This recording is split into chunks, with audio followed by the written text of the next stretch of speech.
Hello and welcome to episode 27 of the Livewire Game Show. Dill's chewing a dairy milk. It's now going up his nose. Yeah, this week we're gonna. Well, we skipped last week, so we're gonna have a decent catch up of the news and what we've been doing and all that nonsense. And then we're gonna talk about the games that we missed playing. I also have my rants to have, and no one knows what it's about. So we're gonna have a nice rant in a bit, but we'll catch up first.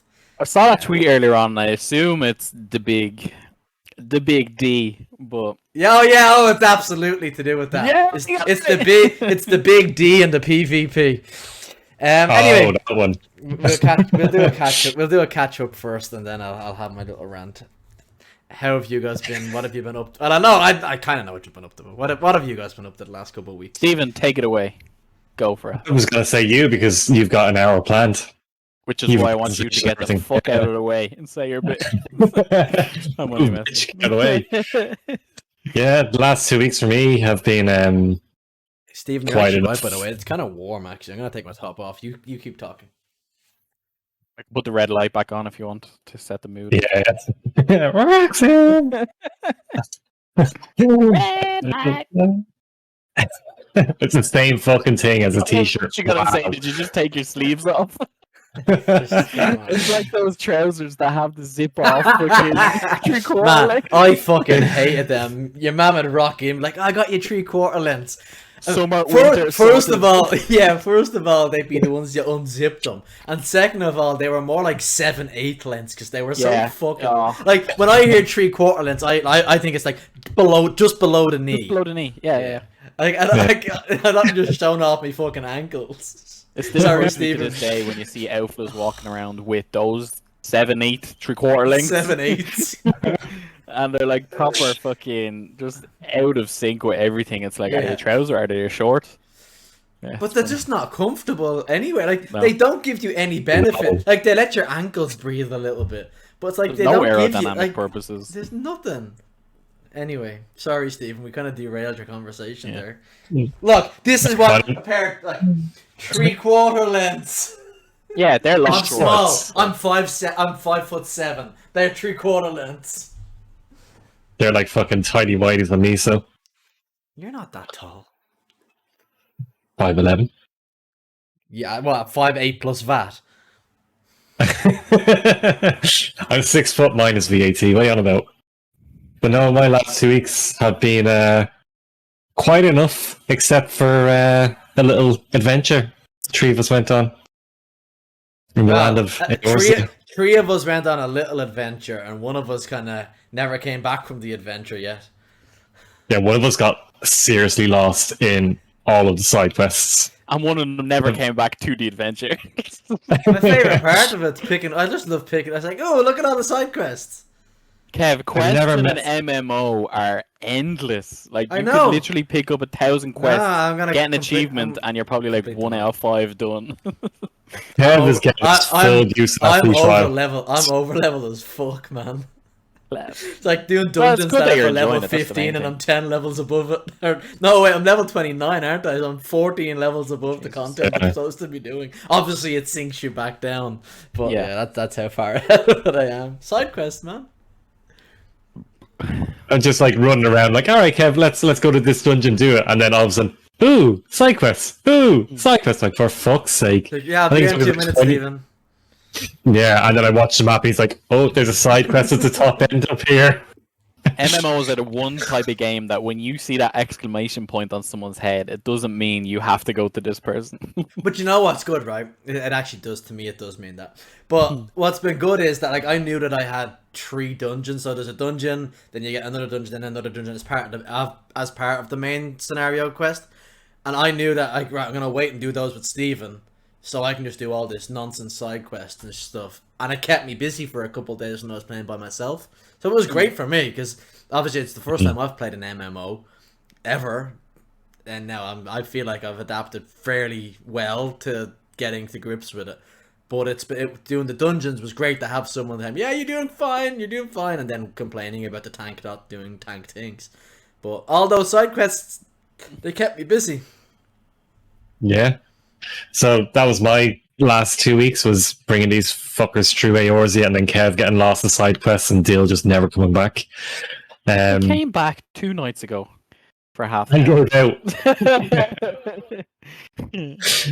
Yeah. So other than that, then that's been quite enough. I finished Returnal. Got the secret ending. It's class, and then decided fuck the platinum. That was the right decision. Did you have to force that secret ending, or is that just by chance, by whatever room you unlock? No, it's you have to collect 6 collectibles in each biome, but there's 100% spawn rate. It's just where they spawn is the RNG part, but they do spawn, so you'll get them on every run. It's just that if you get fucked with a particularly bad run, you just won't get to it. But I nearly fucked up on biome 6 as well. How? Because it can spawn before or after the big drop, and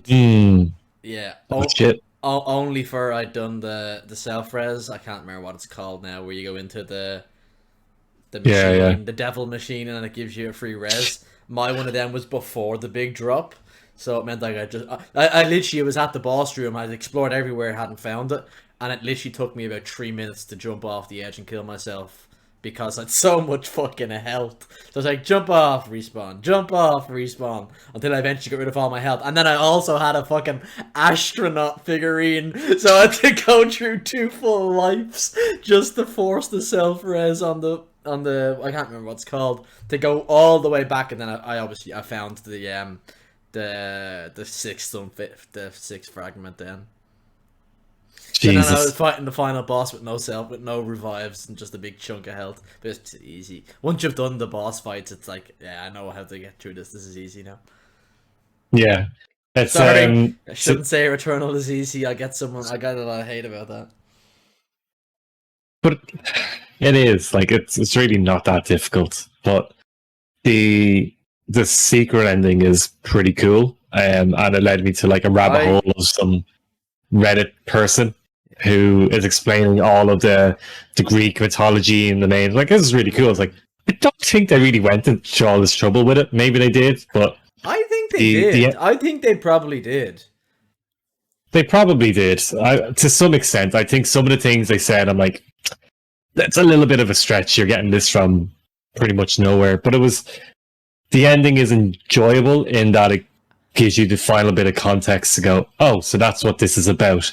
But then it also is like, but there's a little bit of a conundrum here. I accidentally spoiled the secret ending on you, and you didn't pick up on it. It was about 3 or 4 podcasts ago.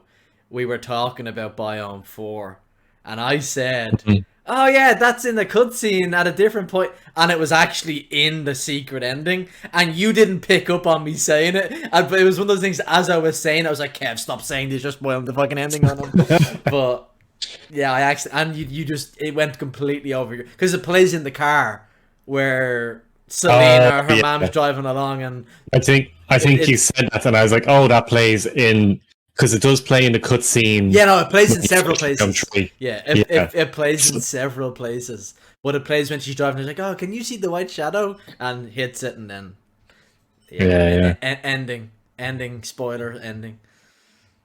Yeah, no, it's good. I was trying to zone out and not listen to it because it's literally just about a song. It's just about a song. Okay. Yeah, it doesn't spoil anything to do with it. Okay. No, because and I don't. Again, I want to kind of veer away from being too specific here. It's not that it's open-ended, but it's that the ending is open to interpretation. Okay. And there's multiple ways that it could... Okay, it ended a very one way, but that ending, you could take... Like, the 3 of us could have taken that ending in a different way, and Dill could think one thing, I could think another thing, Stephen could think that it's this prequel to Immortal Phoenix Rising. Like, it is a very open to interpretation ending, which is, and then you kind of read up on what other people took from it and go, oh geez, that makes a lot of sense. I really like that. So yeah, I read the post you're talking about. Yeah. It was probably I read it a while ago. I read it before I played the game, because remember I was saying I stumbled across the ending. I was just sitting here one night going, "Oh, Returnal came out. Oh, I'll go and have a look at some streams and see what people think about it, what it looks like." And I accidentally went to Lyric's stream when he was literally doing the secret ending. I was like, "Oh, well, great." So I was like, you know what? I'll go up and read what that ending's about because it's a bit confusing. Yeah, it's a very Christopher Nolan ending to a game. Like if Christopher Nolan was to end the game in a vague way, yeah, I think so. I'd agree with that. So then, other than that, that's been my last 2 weeks gaming wise. I don't think I did anything else. I bought Silent Hill Homecoming for the PC because it was on sale for like £2. I was like, oh yeah, Silent Hill 3 came out 20 years ago today. There's a bit of trivia. There's a bit of trivia for you. I know, I feel old. I remember that coming out. Do you miss playing it though? I'll tell you later. But yeah, Jesus, lots of 20th anniversary are coming up this year and it's scary. So that's been my 2 weeks. Who has the shortest one next? Kev or Dill? We're gonna rock, paper, scissors for it. Okay. Rock, paper, scissors. You go first. Oh, okay. That's not how that works. Like, I won. I get to decide. Threw a curveball at me there. 2 weeks. Fucking hell, a lot's happening in 2 weeks. I've been tired. That's my 2 weeks. I've been tired. Yeah, pretty much. I've been babysitting for 3 weeks, but yeah, I'm sleepy. I've actually played a lot of games, a lot of variety. Got an influx of PlayStation 5 games from courtesy of. He's on my screen over here, but you know how Discord works. I have been playing. I started Godfall on PS5. I can see where the hate comes from, but I'm sticking with it. I'm gonna play it through. I'm gonna finish it, but I can see why it's frustrating. But yeah, it's. I don't want to say too much on it because I've only played like about an hour and a half, 2 hours max. So I want to give it a proper playthrough. Want to unlock the later game and then I'll judge it based on that. I think want to be playing. I think it is a beautiful looking game. Yeah, like it really looks. Like there's no debating that. It is it looks. Yeah, it all looks the same. It's all very gold, very samey. But it is very pleasing on the eye to look at when you're not moving or not in combat. It's where when the combat starts is where it kind of does a lot of particle effects and having no jump button as well. Takes getting used to. The one that it's probably gonna ruin it for you now. You can't cancel an animation. So if you press to do an attack, you can't cancel that attack until they've done the attack. I think that's where a lot of the frustration comes in. I do notice that if they're doing one of their attacks that like it's even if you parry it or if you fucking block it, it's still gonna damage it. Especially those attacks, if you're committed to your square triangle or whatever, you can't break that cycle once you press it. Yeah, so you can't instantly dodge, which is a bit But I'm only less than 2 hours in. I want to give it a proper try. Want to unlock kind of. I'm gonna play it when it's free on PS Plus next year, or on the Epic Game Store. That's when I'm gonna play it because it's gonna eventually be free. It's worth the play for visuals, like you said. Speaking of what visuals, it reminds me of? Sorry to cut you off again, but it reminds me of those games that come out at the early end of a console generation. The likes of is it Rise, Son of Rome, or something like that? One of those that it looks great because it's the next gen game, but the actual delivery of the game itself leaves quite a bit to be desired. Sorry, go on. Also, it sounds like Liam Neeson is narrating it, so that's always a bonus. It's like Optimus Prime / Liam Neeson. I know they're the same person, but Optimus Neeson. Optimus Neeson, yeah. Prime. Neeson is Prime. Continuing on with visuals. He will prime you. And better gameplay. Miles Morales. I got that off my brother and sister for my birthday. Oh wow! I'm so glad. I was gonna get you that. And I decided to get you Godfall instead. That was a good choice. That was a really good choice. Yeah, that was a really good choice. That was a good one. Yeah, I am loving it. loving it. Now, when I looked at it, only takes 7.5 to 9 hours to complete it. It's short. I was kind of like, okay, that's short. So I'm taking my time through it. I'm actually doing the side collectibles, the kind of side missions, the kind of community stuff that happens like when you're in certain areas. So I want to really kind of envelop myself into that part of the story. I feel compared to the original, not the original Spider-Man, but the one that came out for PS4, it's a lot more throws you into the story. It's very direct. There's not a lot of kind of with the last one. I felt like you start off, you have your kind of main quest line with Doc Ock or whatever, and then it just completely leaves you open to go on any tangent. Whereas this, it's a little bit more directive, and I like that being steered in the right direction. Gives you the option to go do your side quests and stuff like that, but there's not. I think too it many respects kinda, you. It respects that you probably have played the first one. Yeah, there's not a lot of tutorials, which is fantastic because, like, it's like any game. When you come back to it after not playing it for a while, your button memorization is just all over the place. Your muscle memory is gone, but it doesn't. Like, it just gives a quick refresh in 1 or 2 fights, and you're back to normal. Yeah. Whereas it doesn't throw new game stuff at you for a half an hour to an hour, which was really refreshing. And Miles Morales is a fantastic character, by the way. Yeah, like I so didn't know fun to play much as. about him before so that, and fun. like having the Thunder Punch and stuff, or the Venom punches and stuff for that, it's really cool. He kind of makes Peter Parker look inadequate. He really It's like, makes here's Peter Spider-Man Parker... upgraded. Spider-Man Prime. But having that kind of extra dynamic to fights and stuff like that really makes it. And I know you hate quick time events, Kev, but when you're doing finishers in fights and stuff like that, the animation and the fucking I'm playing it on performance mode, and it looks fucking savage. Okay, like, I don't like quick time events. I've gone on record to say now I don't mind them at the end of fights. Yeah. So if I've done a fight and then it's like a little 10 seconds of just do this, I don't mind it when it finishes stuff, because God of War is very good at that, where you do your fight, you've won the fight, and here's a rewarding kind of semi-cutscene to make that looks really cool. I'm all for them then. It's when most of the game is like, oh, we can't really do this without making it really difficult. Do a quick time event and it'll look cool. I hate them then though. There's quite a few at the start of Miles Morales as well, especially when you're chasing the helicopter and stuff. You played the original, didn't you? I didn't finish it though.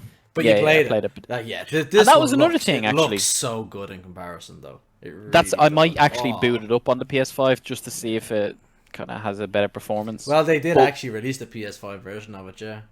Yeah. So I'll be tempted after finishing this, because I want to play one game at a time right now. That's why Returnal hasn't been touched. I was saying it to Stephen the other night. I want to play it and only play that, because I want to be completely like immersed in that experience, that universe.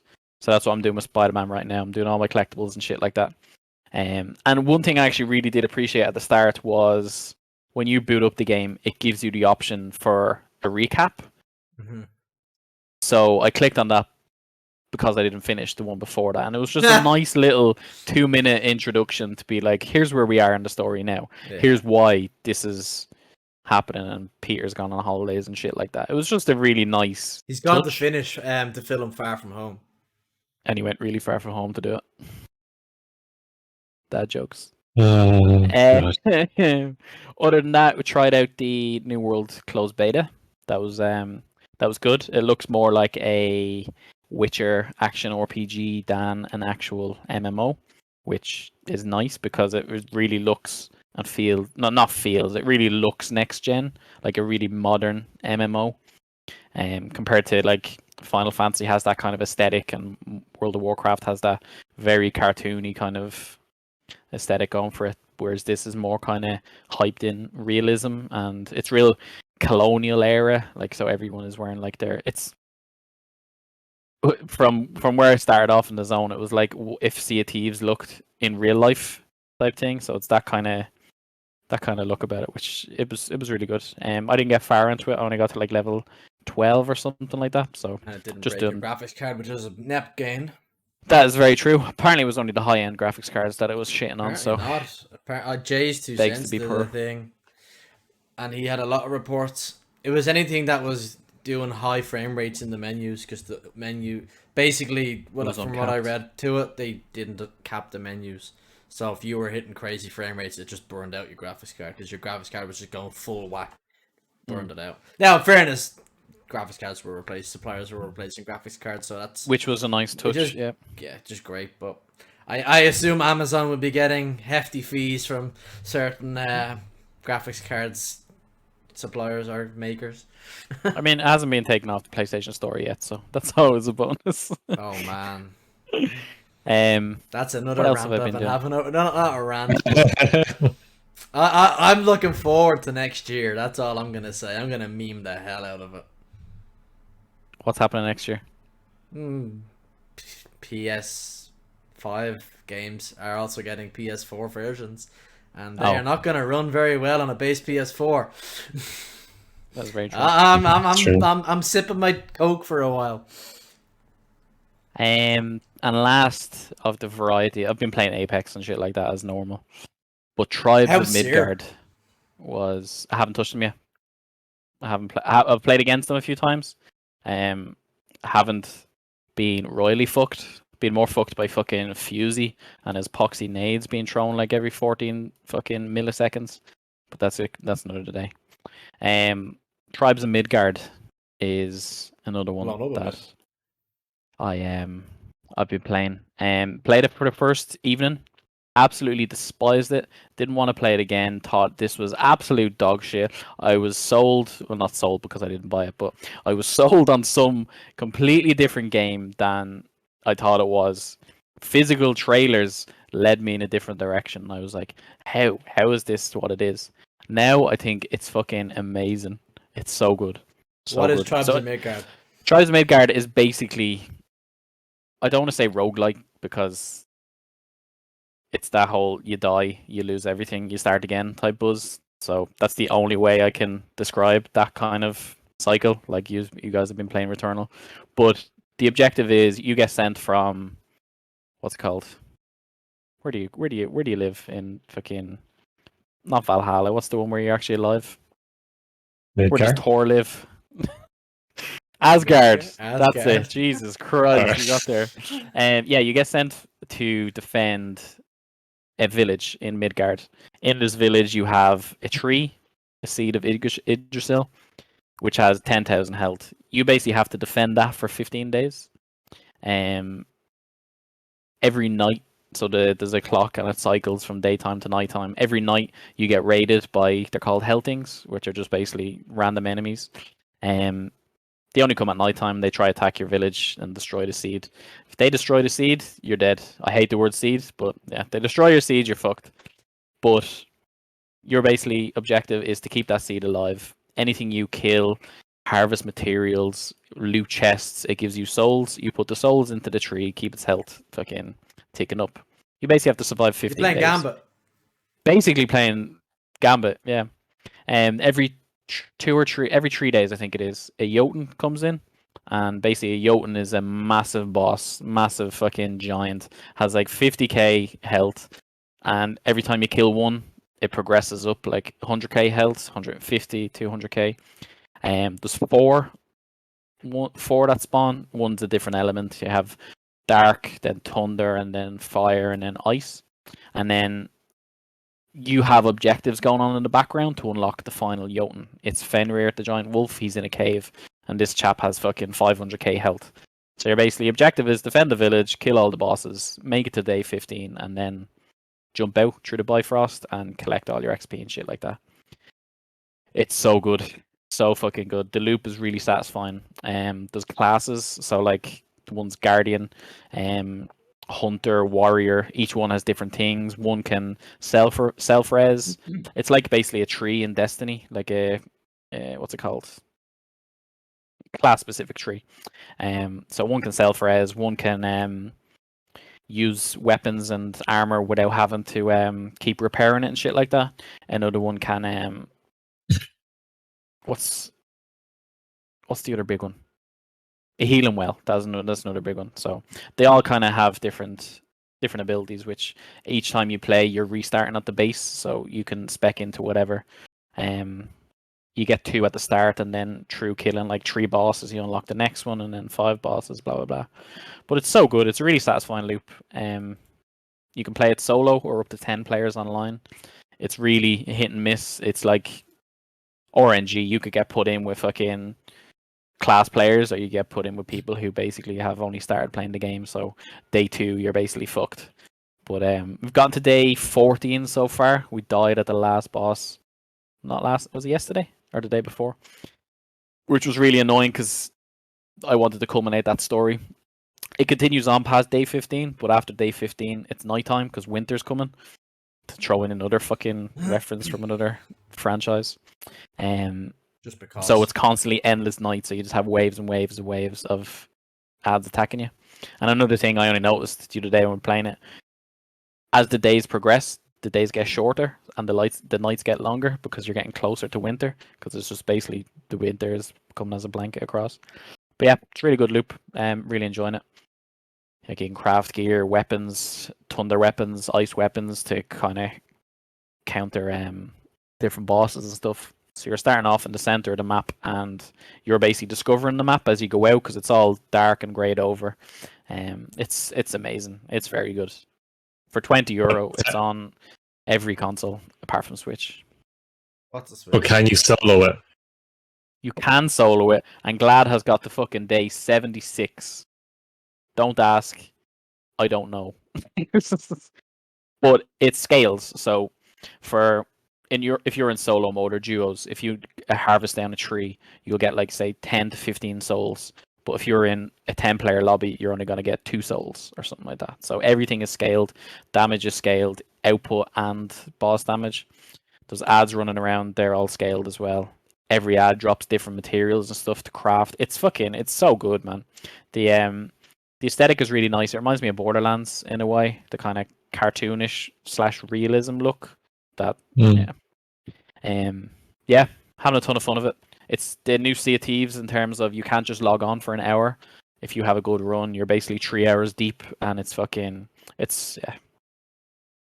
has that feel of you just want to go again. You want to go again. If you die and you lose everything, that's what it was at the first night. I didn't accept that because I didn't know it was that kind of game. Whereas I was like, we spent like 3 hours, 2 to 3 hours here. We're after losing everything, blah blah blah. But you get XP. It gives you a free battle pass as well for cosmetics. Transmog is a thing, so you spawn in and you have like you look like you're wearing gear, but you're not wearing gear. You're wearing all level 1 stuff. But yeah, it's a really good loop. Probably didn't explain it really well, but that's I kind of get Tribes of Midgard. I've not looked at it. I know nothing about it. So it's they're doing like the season model as well. So like you have a saga and a survival mode. So everything's gonna do season model. So they'll change around. I'm so tired of the seasonal model already, man. But in a game like this, it works. It could work because this whole season is based off the wolf. So Fenrir is the big boss. I reckon they'll change the Jotuns, introduce new elements and stuff like that. But that's what I like about it now. There's only 4 elements, and it's not like Pokemon where it's like Dark and Thunder are good against each other, and Fire and Ice are good against each other. So it's not like you have to kind of think of a chart in your head to be like, shit, is this good against that? Is that weak against this? It's literally just Dark and Thunder, Fire and Ice. That's all it is. But yeah, it's really, really good, and yeah, I really want to play it. But yeah, that's gonna start breaking up. Sorry guys, huh? Can't hear you guys. Sorry, bye. I'll be like, fucking shoot it. There's weapons like a variety as well. Like you have swords, axes, hammers, bows. Supers are a thing. It's class, man. It is. It's so in depth, but so not at the same time. Like you don't have to spec into the really deep shit if you don't want that experience, but you can. Like you can farm specific areas to get specific items to craft this specific weapon that will do 10 times more damage to one of the 4 bosses, kind of way. But if you just go along upgrading your basic weapons as you go, you can still do it really well. But the late game is so good because everything is upgraded. Your weapons are upgraded. You have new attacks and stuff like that. It's really, really good. Yeah, so that's Tribes of Midgard. That's been my 2 weeks, and Thanks for coming. Just playing every MMO under the sun. Just playing every fucking game. Yeah. I'm going back to work on Monday, and I will play nothing this time next week. Nah, you're gonna be crying next week. I miss games. Bit like I am. Bit like I am at the I've been moment. playing Candy Crush. That Switch gonna get a workout. Yeah. What about you, Kev? Kev. 2 weeks. I genuinely don't know. Being responsible for another living thing really takes it out of you, surprisingly. Played a lot. Kind of dipped my toe into Final Fantasy 14. Steven had been trying to get me in there for a while. Kind of dipped my toe and then fell in with no armbands on. I'm enjoying myself. I don't want to get too deep into it because it's I'm not that far in the grand scheme of things. I've only done the first 3 dungeons, so there's a lot of content there I haven't touched. But I'm enjoying myself. I've never played an MMO before this one, so I think I wonder would I be enjoying myself if it was just any MMO that was like, it's something totally different I've never done before. So I'd probably enjoy myself anyway, no matter which MMO it was. But I'm enjoying it. It's got that whole Final Fantasy nonsense aspect to it. It's cheesy. It's Final Fantasy. There's parts I don't like, but that's the way it is. I don't like how much fucking text you have to read. It's like my eyes don't want to be reading this nonsense. It hurts. And also when you like the default size for text is tiny, so it's like, what's that? Making me feel old. But no, I'm enjoying it. Steven's been a good Sherpa, especially through the dungeons. Like, just let the tank get the aggro, and then you can go to town while sitting. I've never heard Steven rage before playing Final Fantasy, and now I've heard Steven rage, and it's just as bad as me. Giving out with a tank. Even Chaotix was like, "You want me to play tank? I'm giving out now." But no, that's the thing with MMOs. If you're not doing your role, everyone else is detrimental to that. Yeah, you get heroes getting really pissed off. You can use, and it's because if the tank dies, it makes Steven as healer and makes Steven look bad because Steven's job is to keep the tank alive. But then Steven's getting aggro towards him because the tank wasn't taking the aggro, and then there was a couple of them were just absolute train wrecks because we still got through them, but I think we only got through them because Steven's so experienced at it that he actually knew what had to be done. Like he basically carried the tank basically put them on his back. It's like, if you can't aggro, I'll take the aggro for you. I don't know what it was. It's a bad Lord of the Rings reference. But I think my introduction to dungeoning in Final Fantasy would have been far worse if it didn't have someone there who knew what they were doing. Because and it wasn't because it wouldn't have been because the healer was bad or the DPS was bad. It would have been the tank's job is so vital that if they're not doing their job, everyone's dead basically. Mm-hmm. But even what I found was that they don't explain to you. Like, you were smart. You did the training, the Hall of Novices, and you did that training thing. A lot of people don't do that because it's not very clear that you're supposed. I thought you had to do that. Yeah, but you see, it's not very clear that you have to do it. Like, you do a mission in it, and then you can walk away from it. The tank one is so important because it explains to you about enmity, is what they call it, or aggro, and that it's your job to basically keep that. And like the one we had yesterday, the last one we had. He thought he was playing DPS. He thought he was DPS. Like, there's 2 things every tank needs to do in Final Fantasy, and the first one is turn on tank stance, because that means whatever attacks you do generates more hate. The second thing is AoE every fucking target. Like, if you see a target, you either pick it up with it, you can do like a shield lob, or you group them together and just keep AoEing them down, because it's your job to keep the hate on from the enemies. Otherwise, the DPS gets attacked or I get attacked. And use cooldowns. And every single time we were in a dungeon, the tanks only did one of the 3 things, and the last one the guy did none of them, and it was ridiculous because he thought he was playing DPS. He thought he was playing DPS. Because me and the other DPS, or me and the the other DPS were saying, look, you need to turn on tank stance. You need to use cooldowns and just use AoEs. Because he straight, like he said, it's my first time tanking. I was like, that's fine. Like, I have no problem telling you this is what you need to do. But, like, take the advice. We're like, turn on tank stance. Turns it on, turns it off straight away. You're like, no, press it once and leave it on. That's all you need to do. On and off again. Oh, for fuck's sake. Use AoEs. He's getting ragey right now. It's great. And then we got to the boss. And, like, every so often you'd see an AoE go on for, like, he actually has an AoE. He knows what to do. He doesn't use it. And then we get to the boss. And instead of just single targeting the boss, he starts using AoEs. You're like, it does nothing. Just attack him. Do what you did before for the other 90% of the dungeon. So I was this close to letting him die. He was down to like five health or something. I was like, oh, I'll panic heal him. Fine. It is the most important role, I feel. Because good tanks can have higher DPS than DPS-centric players. And you can do dungeons without healers, but you can't do a dungeon without a tank. You know, kind of way. You can brute force your way to a certain extent. In WoW, anyway. Not, I don't know, Final Fantasy, obviously. But no, in Final Fantasy, everyone has to play their role. Like, if the tank isn't taking the hate, the DPS die instantly. Or the healer, depending on if they're healing. And if the healer isn't keeping the tank alive. You were getting aggro towards you because he just wasn't taking it.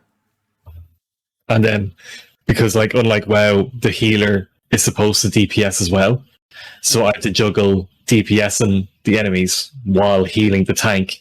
And I can only do that effectively if the tank keeps the aggro, because if the DPS start getting attacked, I have to heal them, which means I can't DPS. And like I only started healing when you guys came in, and it's stressful. It is so fucking stressful. Like, so when you get tanks who don't know what they're doing and just refuse to read the text chat and learn, that just pissed me off. But Kev was doing fine. Kev is just... Now, in fairness, I did also say, Stephen, if I'm doing something wrong, tell me I'm doing something wrong.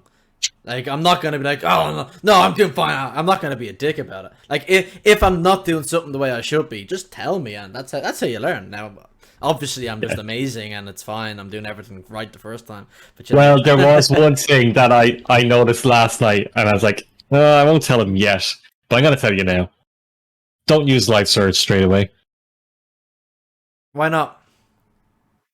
Because you're not getting hit. Like, Life Surge is the one that gives you a higher potency on a combo attack, yeah? Yeah. So you should only be using that when you have the... I was doing that.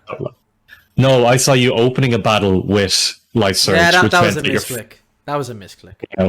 Because it was right. I actually moved stuff around last night, because the way I had it was I had a couple of combos there, and then I had Life Surge, then I had my other one. So it was actually, but I've moved stuff around now that it makes way more sense, that I don't have to go quite as far across. Because I know I could use my numbers keys to do it, but when I'm playing Final Fantasy, I'm literally like this. I'm like fat guy from South Park in the chair. I'm not leaning forward, pressing those goddamn keys.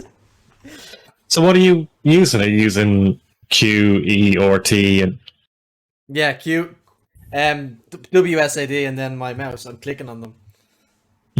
You heathen! What are you doing? I'm literally... I can't actually tilt the camera, but I pretty much have my mouse on the arm of my chair, just clicking away. It's great. Holy shit! You absolute mad fucker. Because it's chill. Obviously, like when we're in raids, and if we get as far as doing raids or higher end content, I'll be leaning forward. But the stuff we've been doing is so chill. It's like, yeah, I just have to click and move, click and move. I even have my keyboard tilted so I can lean. Wait until you unlock more skills and you have to. Like, oh yeah, I know. Fucking 12 spells. Yeah, at some point I'll have to do that, but for now it's fine. I'm just chilling and enjoying myself. Okay. Yeah. Allow it. Yeah. Apart from Final Fantasy, which I'm enjoying myself. It's something totally new. But this is the MMO, by the way, not Final Fantasy itself. The MMO, yeah, it's new, it's different. I can't wait to get a mount, because I'm fed up. That's actually the one thing. Why is there a sprint cooldown? Like, I understand why there's a sprint cooldown when you're in combat. I get that much. Why is there a fucking 40-second cooldown after my sprint ends till I can sprint again? Yeah, that's the only thing that kind of bugs me is the sprint cooldown and reading text. But that the reading text is part of it. They can't pay that many voice actors. There's way too much to be done. Jesus. But I've been enjoying myself. I haven't stopped playing it and uninstalled it. That's a good sign. That is a good sign. Apart from that, I've been wrapping up the seasonal stuff for Destiny. Got Fate Did anything Breaker. drop on Tuesday? No. Next week, I think there's due to be a mission potentially. Week 4 without content. Let's go. Yeah, it's getting close to the end of the season. But yeah, wrapped up the Fate Breaker seal, which all I was waiting to do was do each encounter master challenge version. So wrap that up. Unfortunately, have to do another master raid next week because some of the guys missed Gatekeeper first week. So, Jeff. Other than that, just cleaning up the stuff that's there. The main thing I've been doing over the last couple of weeks. So, most kids like WWE when they're younger. And most kids kind of fall off WWE when they get to like teenager years. We're all mad about it and then we all kind of fall off. Well, at the start of this year, I kind of fell back in. I started watch the Royal Rumble. Had something different to do because it was just games, work, sleep, games, work, sleep. It's like, you know what, I'll do something different. Watch the Royal Rumble. And then after the Rumble, I kept watching it. I'm not going to talk too specifically about wrestling, but what I've been doing the last couple of weeks, Stone Cold Steve Austin he basically does a podcast. It's called the Broken Skull Sessions. Okay. It's the Broken Skull Sessions, and where he invites former wrestler or current wrestler in and just interviews them. But it's not interviewing the character. So like he had The Undertaker on a couple times, say. But he's not like The Undertaker's not in character going through a gimmick thing. It's a real kind of strip back, bare your soul interview. And I've been just loving watching it because it's been given just a totally different view of a lot of the... Like, Goldberg, the wrestler, is totally different to what I thought he would have been like. He has a fucking degree in psychology. Like, he still comes across... Like, when others talk about him, they all talk about like he's a bit of a dickhead. But he's much more intelligent. I just thought he was just a big jock with no brain in his head. Because that's the image Goldberg fucking portrays. But yeah, he's a degree like in psychology. Like, but some of the interviews have been absolute. It just gives a real insight into what the industry is actually like, and like the troubles that all of them go through. Troubles. They all go. It's just the industry. But the reason I'm bringing this up is because the one thing that I really got from it, and it's actually about Stone Cold, it's the most surprising thing, and it's a skill that most people don't have. It's a real rare skill, and that's to actually be able to listen when someone's talking. I think Stone Cold, I was very surprised by, we've all seen Stone Cold, he's in your face, he's a street brawler and he's that kind of attitude. But in this, when he asks a question, and he prods the conversation along, but he's very good at just sitting back and just letting the person say what they're gonna say, and it just makes for a far more entertaining and interesting discussion, because he's not trying to fill the silence every 2 seconds with a stupid joke. The way if you watch a footballer being interviewed after a match, they ask him something stupid and then they interject, whereas he's very good at just going, blah, blah, blah, here's my question, and then he'll just sit back and just let the room breathe. And it's such a good skill to have, and I was very surprised that he has it. It's just, yeah, it's... Sure, it's not the brain damage kicking in after a It sentence. could be. Oh, it could be that, but he's just very good at asking the right questions, and then he could come in and interrupt the flow of conversation, but he just keeps his mouth shut. And it leads them to kind of, I don't know, stumble into just bearing their soul to him. And it just makes for far more interesting conversation. You learn loads. Like, you know Paul Bearer, the Undertaker's manager? He has a degree in mortuary science. He's an actual licensed funeral director. He's an actual licensed funeral director, and he was the Undertaker's manager for all those years, which is kind of brilliant. But yeah, no, I've been really enjoying them. I'm kind of good. I've only got 3 or 4 left, but yeah, no, I've been really enjoying them. Apart from that, that's really been it. To be honest with you, been training a dog to be a better behaved dog and making small steps. He's doing all right, but tired. Gaming's taken a big hit really in the last couple of weeks. This is probably the longest he's been quiet in about 2 weeks. He hasn't interrupted me once. So yeah, All those treats you gave him. all that sausage, the chicken sausage. Is that what it was? Yeah, Chicken sausage. No sugar. We found out that sugar is the devil with him. It was like giving me blue Smarties when I was a kid. So we've stopped giving him as much sugar, or any sugar for that matter, and he's less bold. Sugar just made him bold. Like, no, Like he'd every just other be child. bold, like every other child in the fucking world.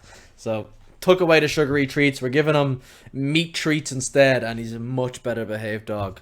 But no, he's doing fine.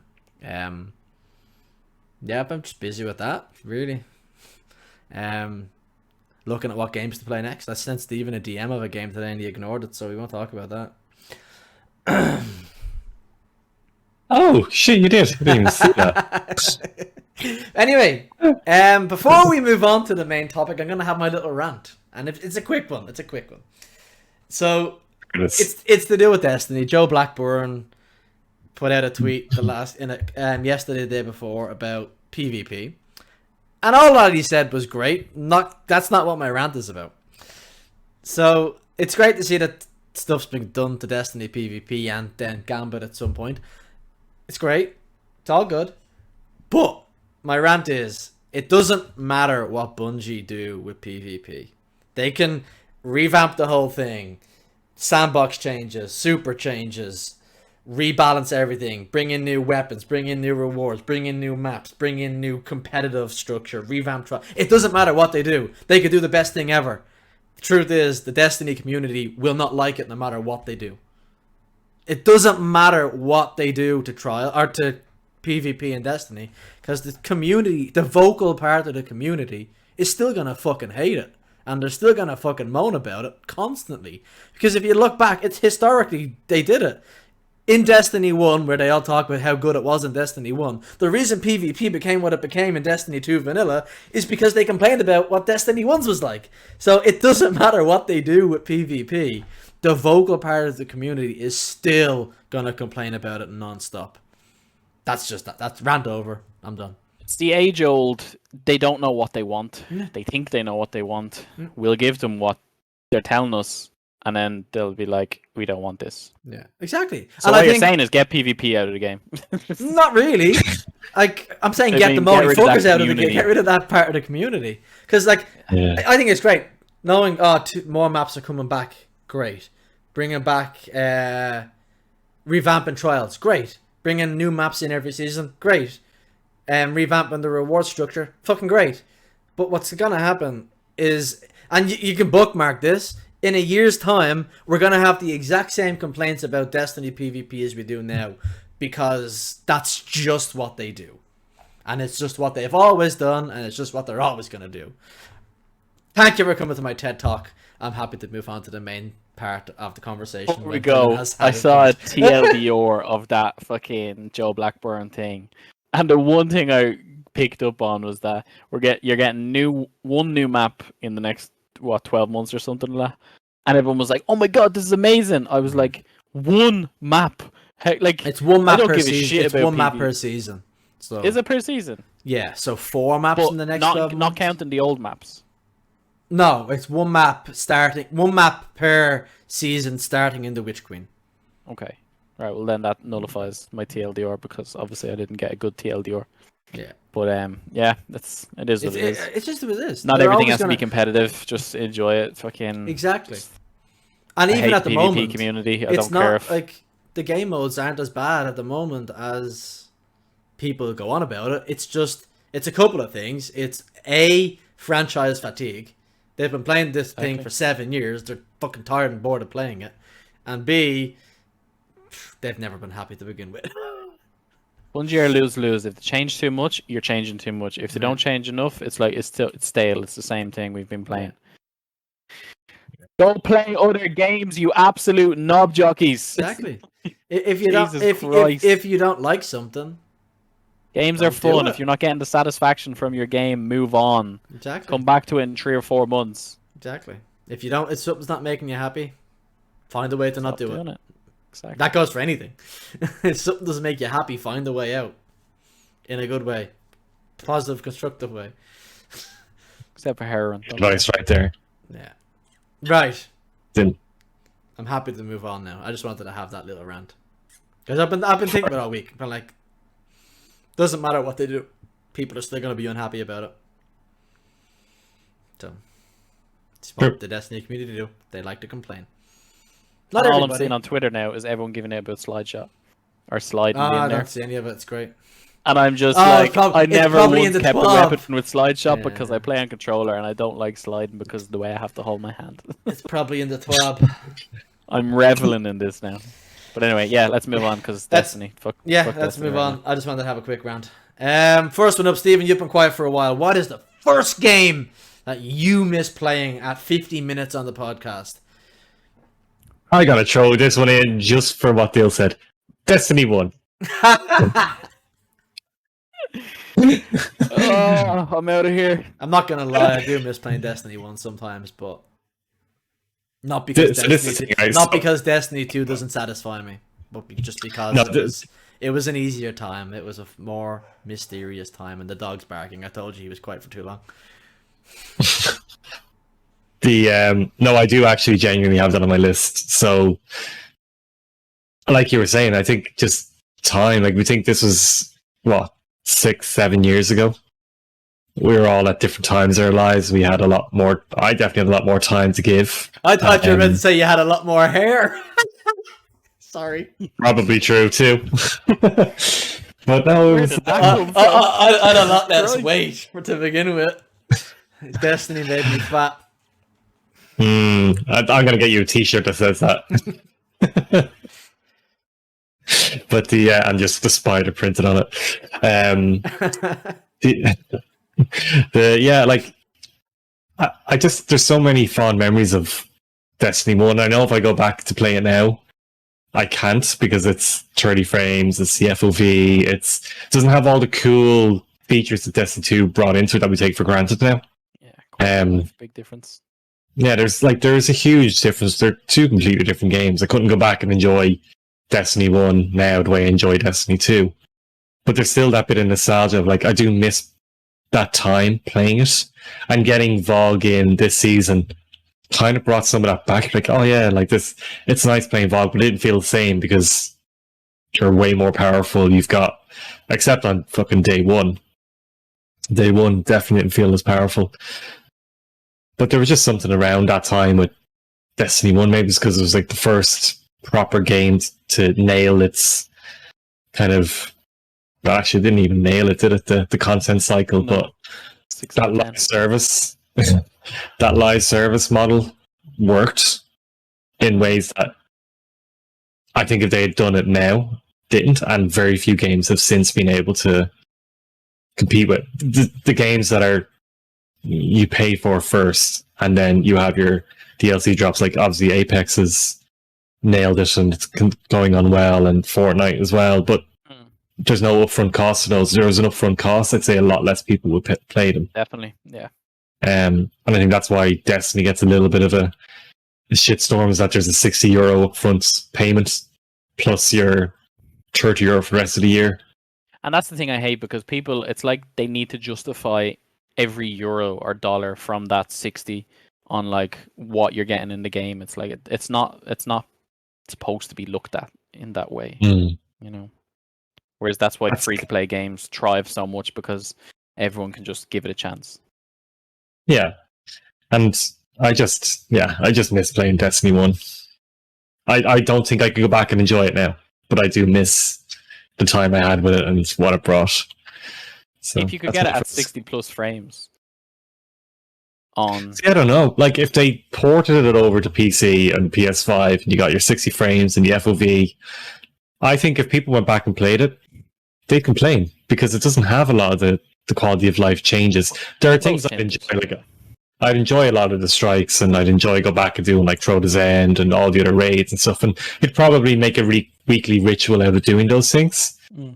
But if it was brought back in the state that it is now, just with updated graphics and FOV and 60 frames, I think people would kind of go, Jesus, like, we have a good now. The other thing is, what's there is limited, and you've got it before, so you're going to go, oh, I'll chase Black Hammer, I'll chase Gallowhorn, I'll chase whatever your favourite auto rifle or hand cannon was, and once you got it, that's it, you've got it. Yeah. You can do the content, but that the content that's there is there. We've done it all before, and it's not like back then where it was mysterious. Oh, I got this new auto rifle, let's try it out. No, it's not great. Or, oh, I got this. Oh, this is the one I wanted. I'm done now. And here's my loadout. And it's like, right, what do I do now? Whereas now it's like, at least like I know whether you like the content or not, it still gets content every 3 or 4 months, and then a big drop once a year. Whereas with Destiny 1's content is what it is. So, and at the same time, it'd be cool to play through it. Yeah, that's new. Like, it was new at the time. It was fresh. Like you said, you're getting those experiences for the first time. They're always going to be more exciting than doing it for the 10th time. And I think while people will advocate for it to be ported across or whatever, and if they could play it now, they'd say, yeah, I'd pump in 60 plus hours in the first month. They wouldn't, in hindsight. Like, they'd probably play 3 or 4 hours and then, like you say, get bored because you've done it for the last 7 years. It's just repetition and what's it called? Fatigue. That's all it is. The thing is, like, so a lot of the best things from D1 are being slowly brought to D2 anyway. So there will be a point in 2 years' time where the 3 best raids will most likely be in Destiny 2 anyway. I can't. Possibly. Crota's End might be brought in as a dungeon. You might be able to explore those patrol zones, so we'll see what happens. But yeah, it's rose tinted glasses. Exactly. Destiny 2 is better than Destiny 1, and people can't admit that. It's good to be nostalgic. Yeah. So, Dill, what's your first one? My one is a childhood-defining masterpiece. Which one's he going for, though? Which one am I going for? Oh, that's another one I need to put in. So I left it open so that it could throw you off. But it is the one and only Modern Warfare 2. I have that, yeah. Coming home from school, jumping online in a multiplayer lobby. With the people you just spent 7 hours in school. Exactly. Yeah. But personally, it was my first multiplayer experience. And I'm sure it was a lot of people's because it was the peak multiplayer game at the time. It was when COD was at its best. Like, people say Modern Warfare 1 is the best one, blah, blah, blah. That was just a year or two before I actually played games. So Modern Warfare 2 was my entry point. It was ridiculous. It was the multiplayer experience that everyone's trying to replicate now, for that replayability, for that enjoyment. Just, prestiging. Like, it was the same maps and things all over, but you'd have some fucker who was prestige 10 times in the first month of the release. It was a good time. I think the reason it was probably so big for us is that it was the first really accessible AAA console online multiplayer game. That's a big fucking sentence. It was the first... Steven went, what the fuck did he just say? It was the first online multiplayer console game that was very easily accessible, because everything, like, the consoles had caught up, the technology was decent, internet had caught up, most importantly for us. That internet... No, I gotta come in on that in a second. Go on. Internet for a lot of people had kind of caught up. For us anyway, it was stable enough to play it. Mostly successful. PlayStation Network wasn't down for 6 months. No, it was on Christmas Day. No, it was the first one I think that was really accessible for console players. Well, for PlayStation players anyway. I know Halo had kind of come in there beforehand, and obviously Modern Warfare had, but it was only when Modern Warfare 2 and Halo 2 came out that the multiplayer stuff really took off for a lot of people, because it was more accessible. Do you want to know how I used to get online? So I was in Wexford at the time, and we hadn't got broadband. You had the cable? No, I had worse. So the only thing we could get was the Talk dongle.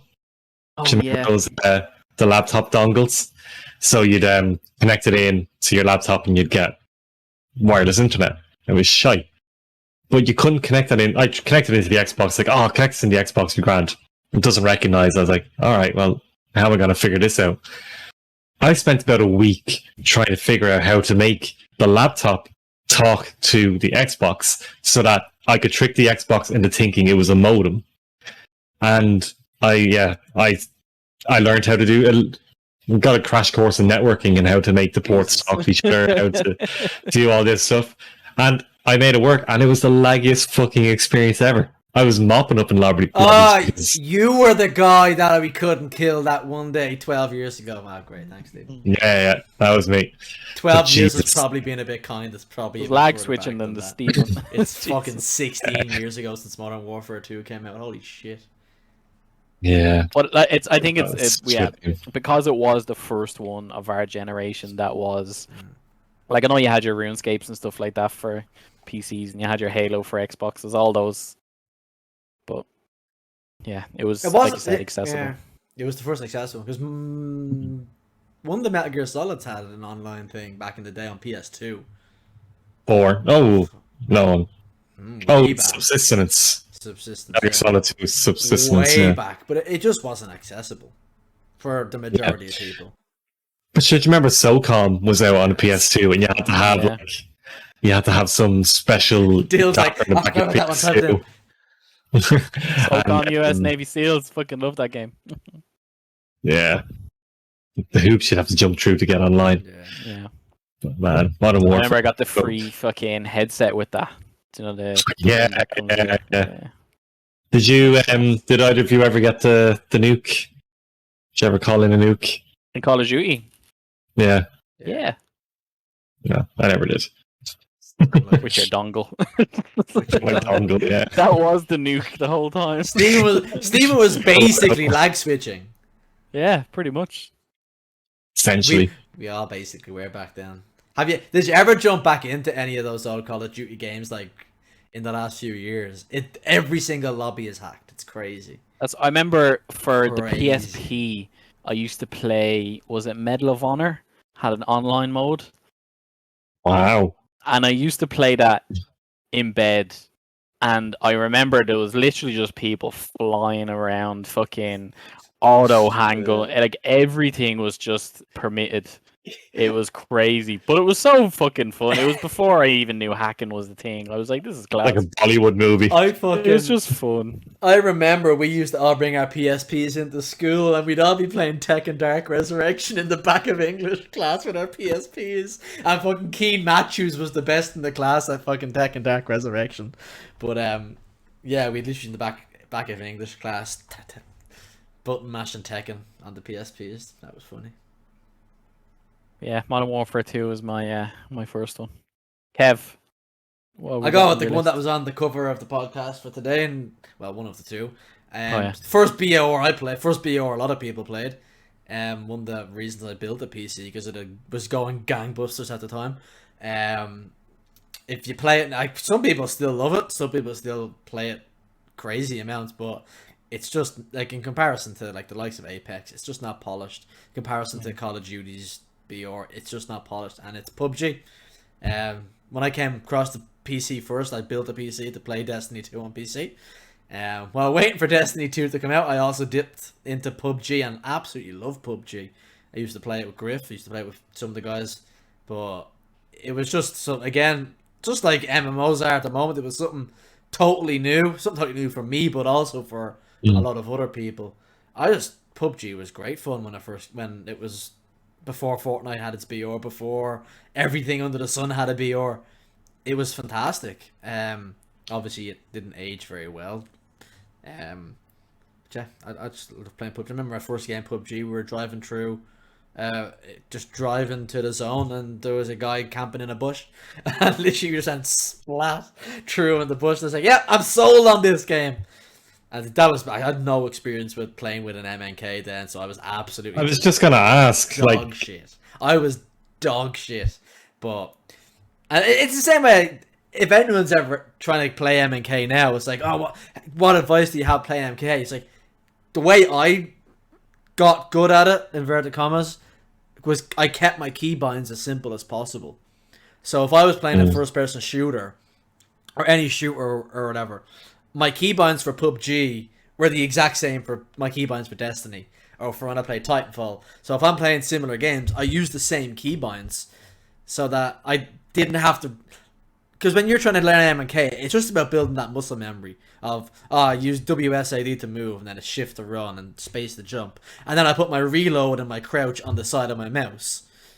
And it was always there for me, so it's like, it just became, it wasn't about learning the different keys for games, it was about learning the same keys for all games.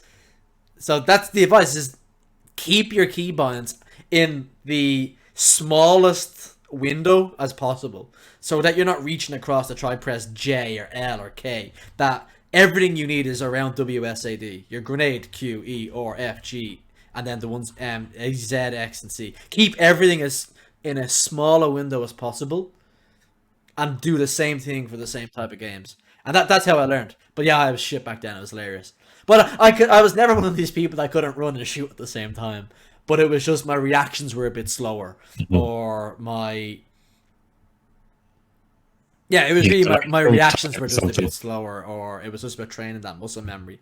Now, because I built the PC to play Destiny, because Destiny had just come out to PC, I found it very easy to learn to play M&K, because I didn't have to... You know when you start, and Dill was speaking about this when he was playing Spider-Man, that you forget what buttons you have to press, and then you get back into the rhythm of things. So I didn't have to do that. I didn't have to get into the rhythm of what buttons to press. It was like, right, in Destiny, I want to melee, I want to aim and shoot, I want to try my grenade, I want to use my super. So I knew what I wanted to do. It was just a matter of pressing the right button to do it. Yeah. So for me, I learned how to do it very, very quickly, because my brain knew what I wanted to do. It was just about getting the right button press. And I think it took... When I came across from Destiny 2 to Destiny 2 PC, I was probably running about a 2.4 and a 2.5 KD. Within 2 weeks of Destiny 2 coming out on PC, I was running a 2.4, 2.5 KD. Within 2 months, I was running above that. So I learned pretty quick how to play M&K. But did you not know that when you're playing below your average, you're not allowed to play the game anymore? Yeah, you have to default back to what you know. If your KD is anyway shot, what's the point in playing games? Yeah, no, it was something to me that came naturally to me very, very quickly. And I think it was because I was playing a game that I'd played 2,000 hours of, or 3,000 hours of, that I knew what I wanted to do. It was just about pressing the right button to do it. And so muscle memory was built quickly because brain memory was already there. I think that answered your question before you asked it, Stephen.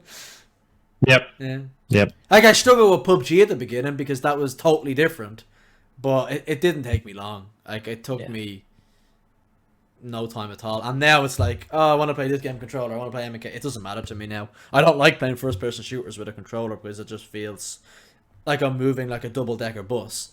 But anything else, it doesn't. I have no ego about it. I know what I've said sounds like I do, but it's not like a case of I can't do this because I might run below my average KD. I couldn't give a shit. I just play games for fun at this stage. I play games to win. I play games to win, but I have fun by winning. But yeah. Basically, your TLDR is actually play the game. Yeah, just do it. Just do it. If you want to get good with mouse and keyboard, just fucking do it. Just play it. Who cares if you're shit for 6 weeks or a year? Who cares? Exactly. If you want to do it, just do it. But keep it as simple as possible. Simple keybinds. That's the best way. Simple in one spot. Put the most used ones on the side of your mouse. There's no point having like a button you press once every 6 years on the side of your mouse. Put your crouch on there. put your reload on there because you use them every 10 seconds. Put your melee on forward scroll with your mouse. Yeah, I remember getting the chicken dinner for that first chicken dinner was fantastic. Even though I did nothing, I had 0 kills, but I got a chicken dinner, and that's all that mattered to me.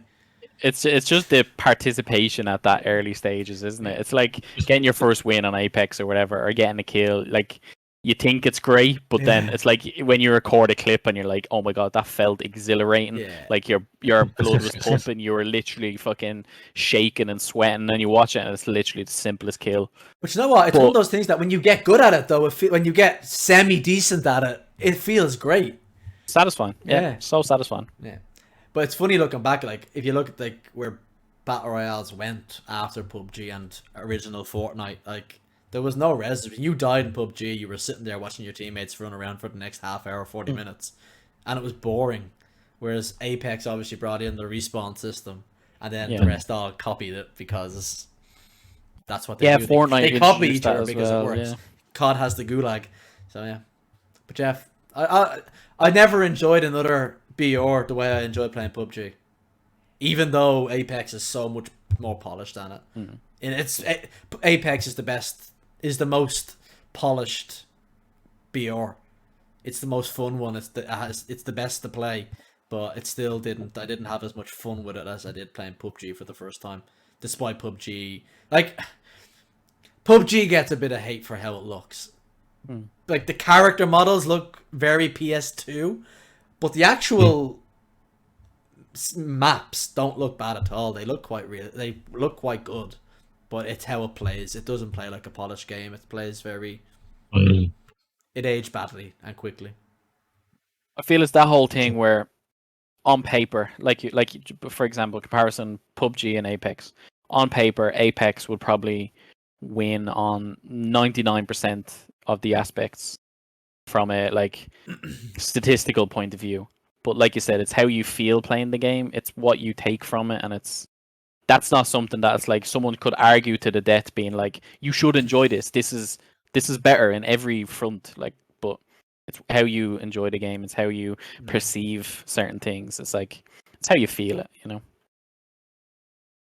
You can't force someone to be like that.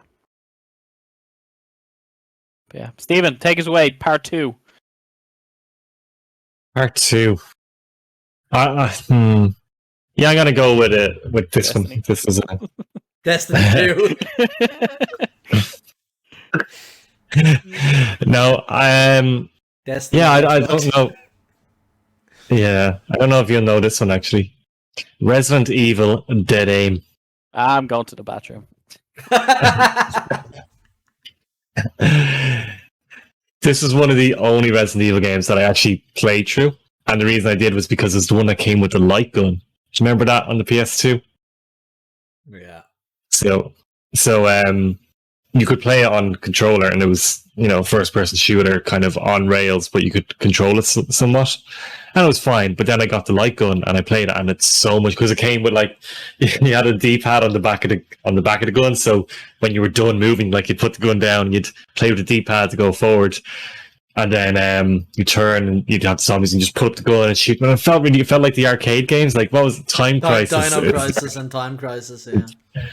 And you had that experience at home. Or what was the other one? Was it Point Blank? Remember the cartoony game? I don't know that one. I think it was Point Blank, but because I think it came with the light gun. But it just felt so cool that you could get the light gun to work at home and just play a game with it. Yeah. And I really wish more games did that. And I think that's probably where VR... It just involves a VR headset. And that's probably where VR will make experiences like that so much cooler, because I think for the time, I was probably only 9 or 10 at the time. And it just felt so cool to just be able to run around on this ship infested with zombies and just pick up the gun and just shoot them.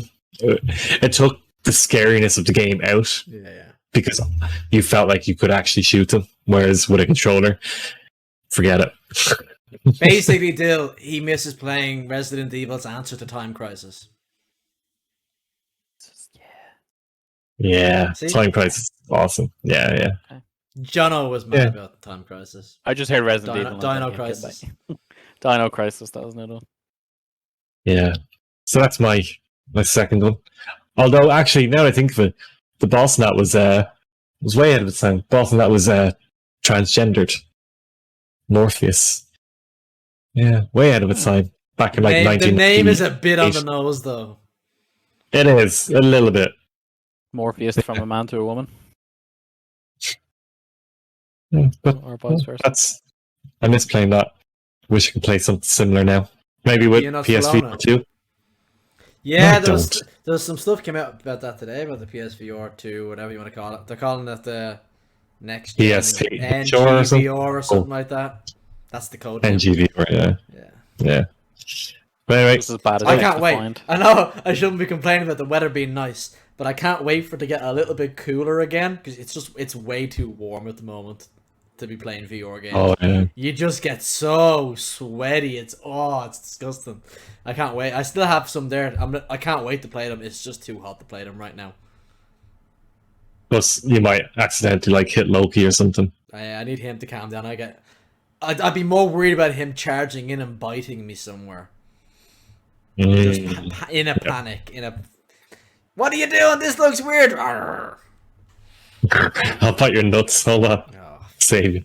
Oh man, just to go off topic for a second. He plays really rough with his toys. Like, he'll bring the teddy up to you and then try to do tug of war with you, and then you'd be pulling it away. But when he goes to bite onto the teddy, he accidentally goes too far sometimes and hits a finger or a thumb. And my worry is, when he's like playing with the toy, is that he'll actually just chomp onto my balls. So it's like he starts playing with the toy and it's like, no, you're playing over this way. You're not playing down there, bud.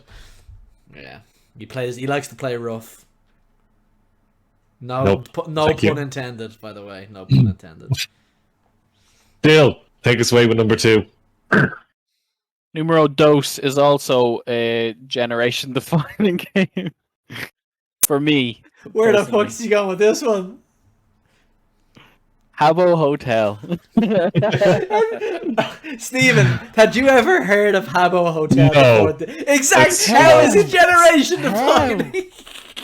Dude, Generation-defining and Blanche, Jesus Christ. I think Habbo Hotel was far more. It was massive in the UK. It was far more scene kiddie than I think you realize. Oh man, Habbo was fucking my early teenage years. Like, its whole slogan is that it's a hangout for teens. So it's like Sims. That's the way I always thought of it. It was like Sims. You're in a hotel, you make rooms, and then there's all different themes. You can go like disco and pubs and fucking racetracks and all that kind of shit. But it was peak. I just can't believe you haven't not heard of it. Just throw it into Google. All right, I I'm genuinely looking at it now. No, I genuinely only know about Habbo Hotel because I'd be talking to this numpty on MSN Messenger. That's another generational defining thing. I'd be talking to him on MSN Messenger after school, like, Kev, come play Habbo. Kev, come play. I'm like, Dill, I'm not making a Habbo account. Get out of here. Habbo is The only reason I know about it is because of you. I've never heard I've never heard anyone else talk about Habbo apart from. But you have It's still going, school. apparently. Yeah, It's apparently. still going. I started playing it in 2006. Yeah, how did you get into Habbo, Dill? Which girl Couldn't got you tell you. into Habbo? No, see, that's the thing. I always played it by myself because it was peak Harry Potter fucking time then. So people were creating rooms based off like Hogwarts and stuff like that, and people had basically role-playing game the shit out of it, and that's why I sent in a few pictures and chat earlier on. Like, people's creativity with fucking basic decorations and shit was. Do you know what though? I know it's 15 years too late. 14 years, I don't know. If you told me back then that there was a Harry Potter hotel, I probably would have played it. That's essentially what it was for me, because you can go through all the other ones and like there was like sponsored rooms, and they're all like officially made by like the devs and stuff like that, and they were like 3 times the size and had different furniture and stuff like that. But it was all about Fernie. That's what the furniture was called. And it was like Bernie. microtransactions were a thing, and you could trade with people and all that kind of shit. It was But the original Minecraft. it was the role playing aspect, Yeah. because it was, for my experience, it was Harry Potter centric. It was savage, man. You were going through rooms, you were going through the Grey Hall, and then it would spiral off into the staircase, and it was just savage. Actually, the pictures you actually sent to the chat today, like, you can tell straight away that it was Harry Potter. There's no kind of question straight about away, it. you know. It was like, it was a group of people, a group of 10 to 15 people. They created this kind of chain of rooms, because you had doors and they'd teleport into a different person's room. So it was like everyone donated their rooms to create this universe in a way. But yeah, it was fucking savage, and all like-minded people. Everyone was there to role play Harry Potter and shit like that. It was such a good fucking experience. I loved that for years. This was back when the fucking telephone line was still a thing. So This was back before iPhones. And I remember when I was up in my uncle's house just down the road now, I used to go there every weekend, and this was when you had to call instead of using your credit card, and your purchase would be added to your telephone bill each month. I remember I had a few bad times there because I wanted like the sponsored furniture and stuff like that. Yeah. You could join like the Habbo Club, which was like you get an exclusive piece of furniture every month and stuff. It was fucking class, man. It was peak. It was so good, and I can't believe it wasn't more widespread. I think it probably was in the States and in the UK. Massive in the UK. I don't think it really came. It was a scene kid thing, not to be disrespectful. No. But towards the end of my cycle, and like Twilight and all that was coming out. Yeah. They had like, as I said, it was a scene kid thing. And stuff. But they'd have like the actors and actresses like come in and make a character and be in like a virtual kind of interview kind of thing. It was really cool. They had, I remember, Pixie Lot and stuff like that was on it. Like a lot of UK kind of based people like that. It was it was kids, Stephen. It was class. Definitely, yeah. Yeah, we were seeing. But kids. yeah, it was one of those things. I remember trying to play it a couple of years later, and it was like, at the time, it was amazing. But if you were to go back and kind of do it again, it's that whole rose tinted. It was more so the experience rather than what it was. But yeah, it was deadly. Times were different. Like fucking going home. You'd be in school, and then you'd go home. You'd be sitting on MSN Messenger all night talking to the same people you were talking to all day. And yeah, it's kind of funny.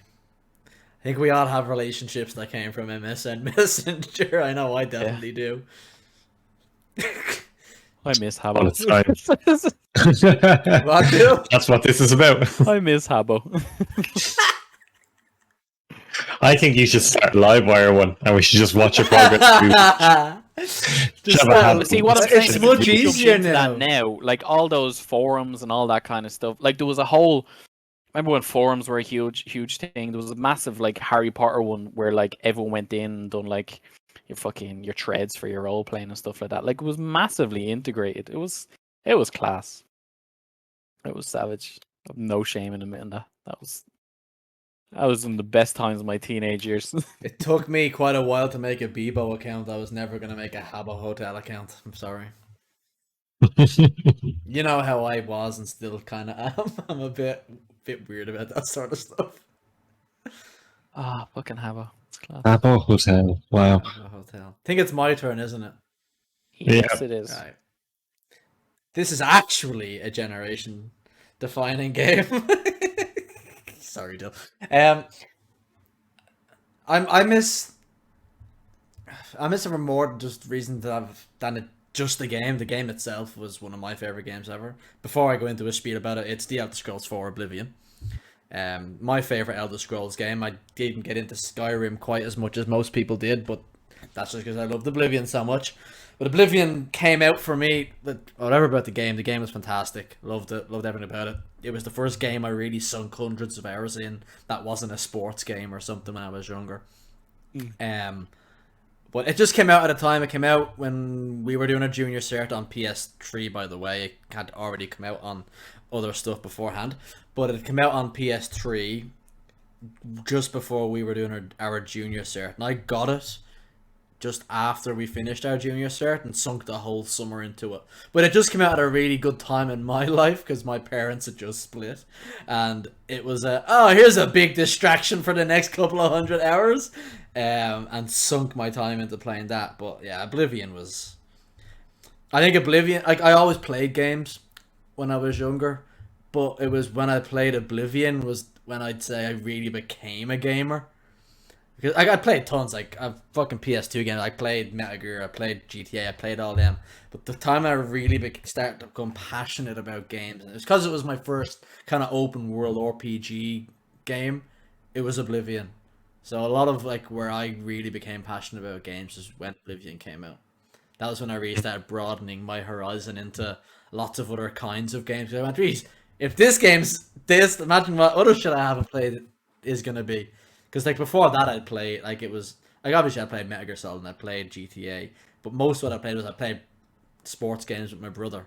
I played some story games, but it was mostly sports games, and playing that with my brother, playing that with my cousins, playing that with my mates, because it was just what we did. But it was when I played Oblivion, I kind of went, oh, games are good, man. I need to play more of these.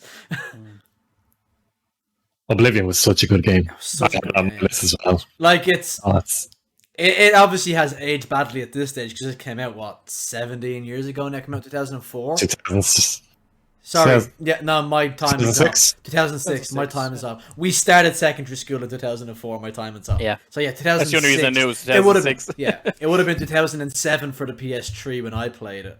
Mm-hmm. So yeah, it just like it obviously aged badly now because it's 14, 15 years ago.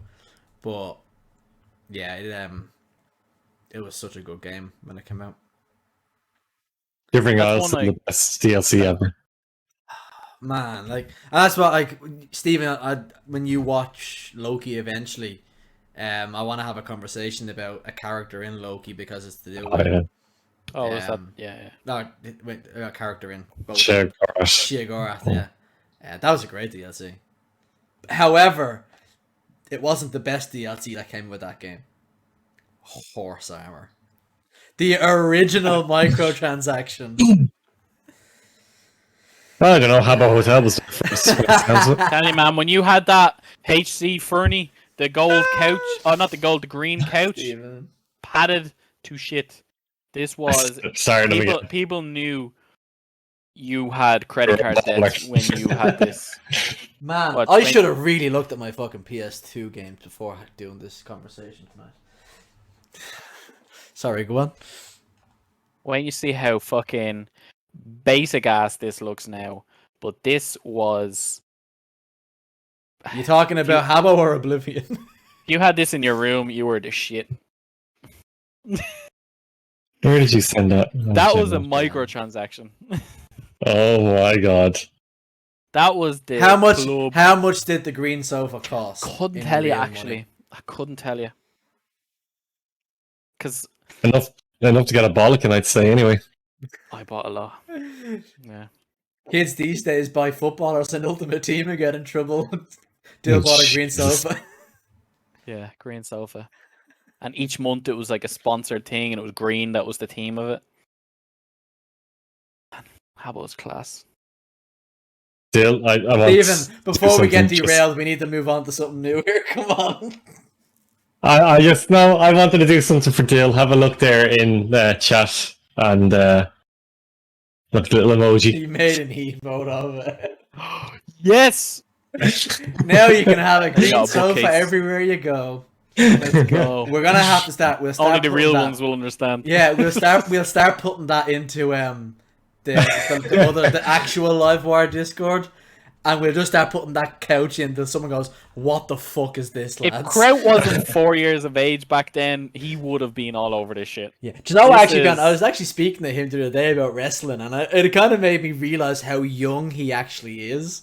Because when we were younger, we had the Rock action figures and Stone Cold and The Undertaker, and like towards the end, we might have had, say, John Cena.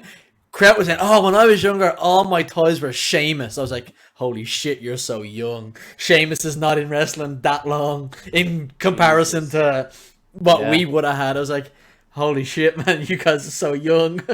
Stephen. Yeah, I remember like my first big WrestleMania was like I think it was John Cena versus the Big Show. Was Wow, you're the young. main event. Wow, my first one was like, what was it? Was it The first thing I remember watching in wrestling would have been around 98, 99.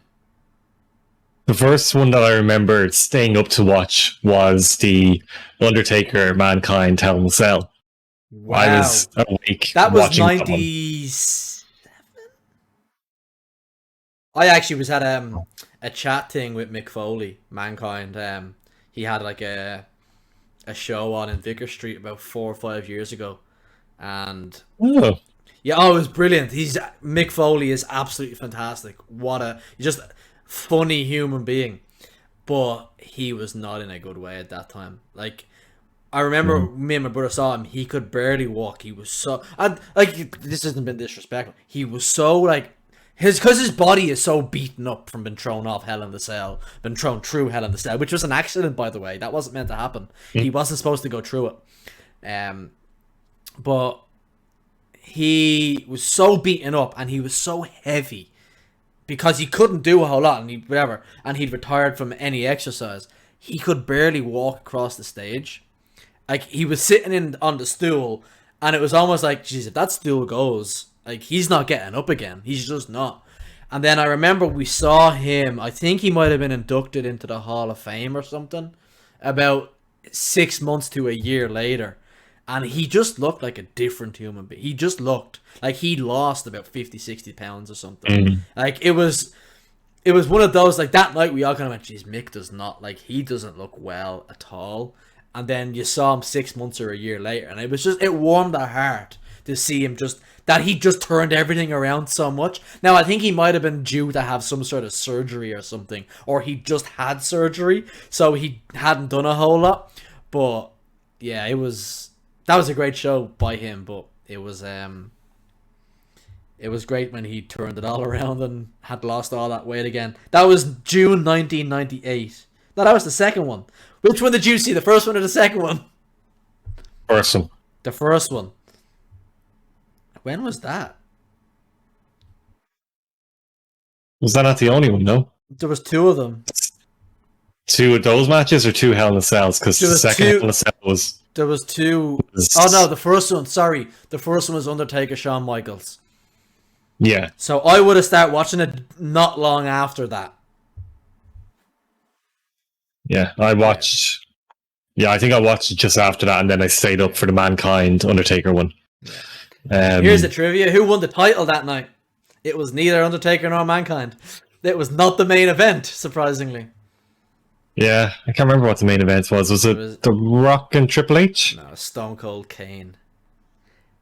Oh yeah, I remember that Kane now. won the title for the first time, but yeah, it was. Yeah, I started watching not long after that. Around towards the end of '98, I think the beginning of '99 was where I started getting obsessed. I think I watched it just before the Attitude Era kicked in. Yeah. It was like the end of whatever the one before that was. It was just kicking in. Anyway, moving on. I've loads, but I'll just pick one more. One game that I really miss playing, and it was only when Dill mentioned his first one about generation-defining games that I remember this was the generation-defining game. And I'm not taking arguments on this. This is it. Lord of the Rings: Return of the King.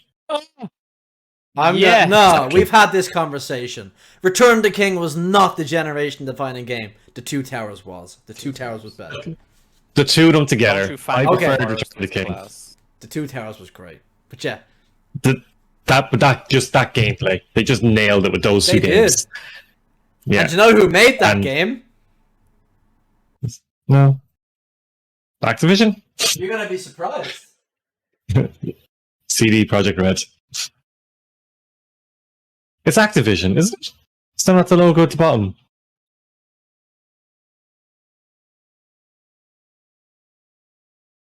I can't see that.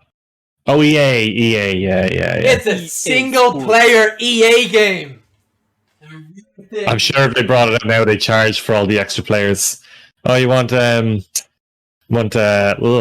What's his name? You want to Jesus. play as Legolas with long hair or short hair? Yeah, that's 599. Just work. He can have a green bow to go alongside the green Oh couch. my god. Would you imagine if they did that now? It would be loot drops and everything. They'd ruin it. Oh, it'd be horrendous. Or it would be absolutely brilliant because it'd be an MMO. We already have that. Lord of the Rings Online. The Third Age is quite good as well. If you were into I that. never got into that. Yeah. I'll give you a end of it. I think I have it on Steam actually. But yeah, man, Return to King. That was one of those games, just finishing in primary school, running home, turning that on, and just cycling through all the missions to unlock the next characters so you could get Faramir, Boromir, Gandalf. I think you get the hobbits as well. I think you could unlock them. And I think you could unlock Pippin, yeah. Frodo. you could unlock Isildur and whatever Daddy Elf's name is again. Can't remember it. Hugo Weaving, whatever his character's name was. Elrond. That's Daddy Elf. I remember I've been looking for the last five. 5 minutes trying to find an exchange rate from 2006 for Habbo Hotel, and I can't find it. Ask it in a forum somewhere. The first time I played the Two Towers game was actually on Christmas morning in my mate's house when I was a kid. I remember his brother had got it for Christmas, and the first thing I bought out of all my Christmas money when the shops opened after Christmas was the Two Towers game. Yeah, it was so good. So good.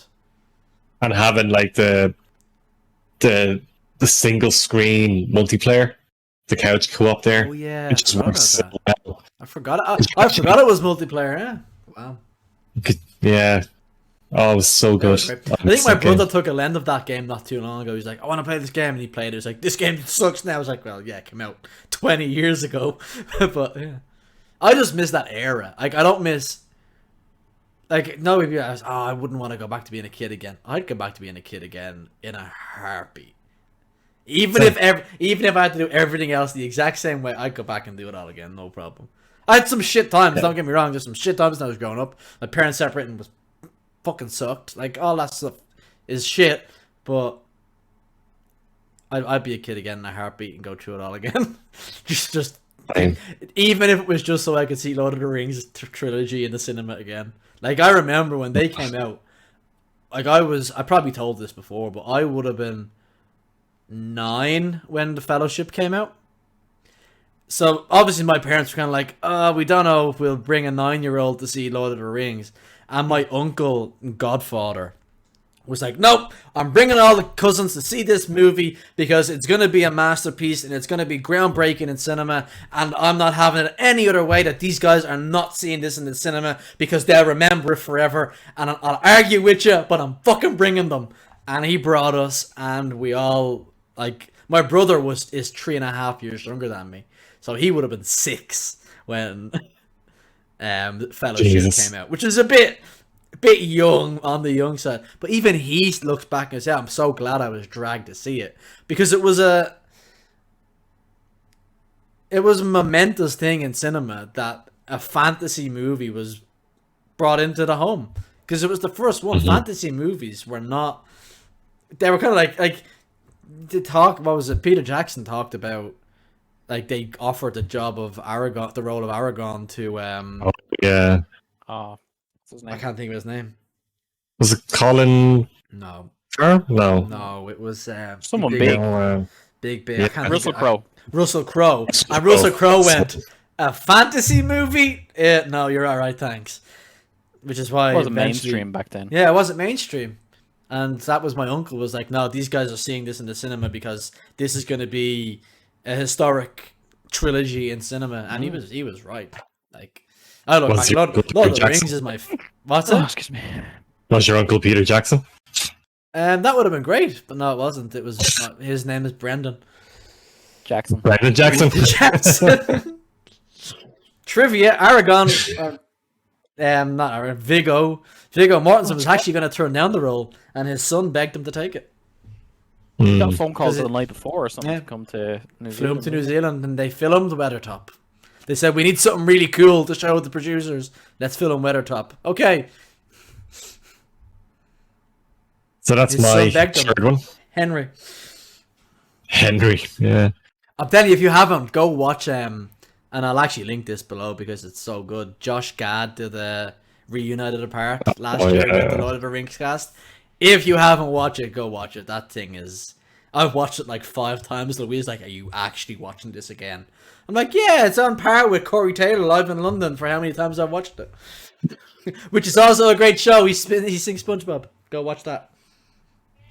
Oh, yeah. Anyway, so that's my third one. Lord of the Rings, Return of the King. Dill, what's your next generation defining game? See, it's not funny now because I've already said my generation defining game. You have a new generation. New generation. So what I think is kind of weird, actually, this is completely derailing the conversation. We're in like the gap from say us to like I have a cousin that's 31, 32, and it's almost like there's like it's a different generation. It's like we're in this weird space where like a half generation where we kind of we're really technologically able, where you look at kids nowadays and technology is just everything. Everything's like this. Whereas if you look at like, I know Stephen, you look at me like, yeah, I'm that age, but you're I'm like, I'm 31 in 10 days time. Technologically, yeah, but no, I've got like I've worked with people and I have cousins that are like 32, 33 that are still the right side of 35, but they've no clue with this sort of stuff. And it's like this weird kind of half generation that we are, that embraces gaming and technology the way that people that are only 3 or 4 years older, I say 3 or 4, like I'm completely. I'm 29, like I'm still like I'm 26, I'm nowhere near. I'm 29, but like, yeah, they've no clue. It's crazy. Whereas you look at your brother, Dale, like your brother, like is spitting to me stuff about Destiny, about Apex. I'm like, dude, calm down. Yeah. Like us at 10 years of age, gaming wasn't as predominant as it is now. Well, we played FIFA and wrestling. Yeah. But like at 10 years of age, people know what Twitch is now. That's crazy. Yeah. I only discovered that at 27 years of age. Yeah. You know what I mean? I only discovered Twitch when Trials came out for Destiny. Yeah. Like and this is now the YouTube for the younger generation. It's crazy. Whereas but you look like at, like, you said, for the people, sake of an extra 3 or 4 years on top of our age, Yeah. it's completely different. It's crazy. It's like they're a different generation. It's like they're more our parents' generation than us, and they're only 3 or 4. It's crazy. Sorry, go on. What's your next non-generation defining game? Sims. No, it is. Just the way you said that, Sims. The one I miss playing the most is Destiny 2. That's a lie, and you fucking know it. You're loving not playing Destiny right now. No, I miss playing Destiny 2 as it was. It's that period before, just as they went into the live service model, where it was going into the live service model. What was Before Shadowkeep. Before Shadowkeep. Ironically, the point where I did not enjoy Destiny. That was my peak. That was when I done seals. That was when I wanted everything in the game. I wanted to be as engrossed by the universe as possible. And I just don't get that feeling anymore. You know? And it's not games I miss playing, it's the moments I miss experiencing. And that's all it is. It's game franchise. No, I was thinking about this last night.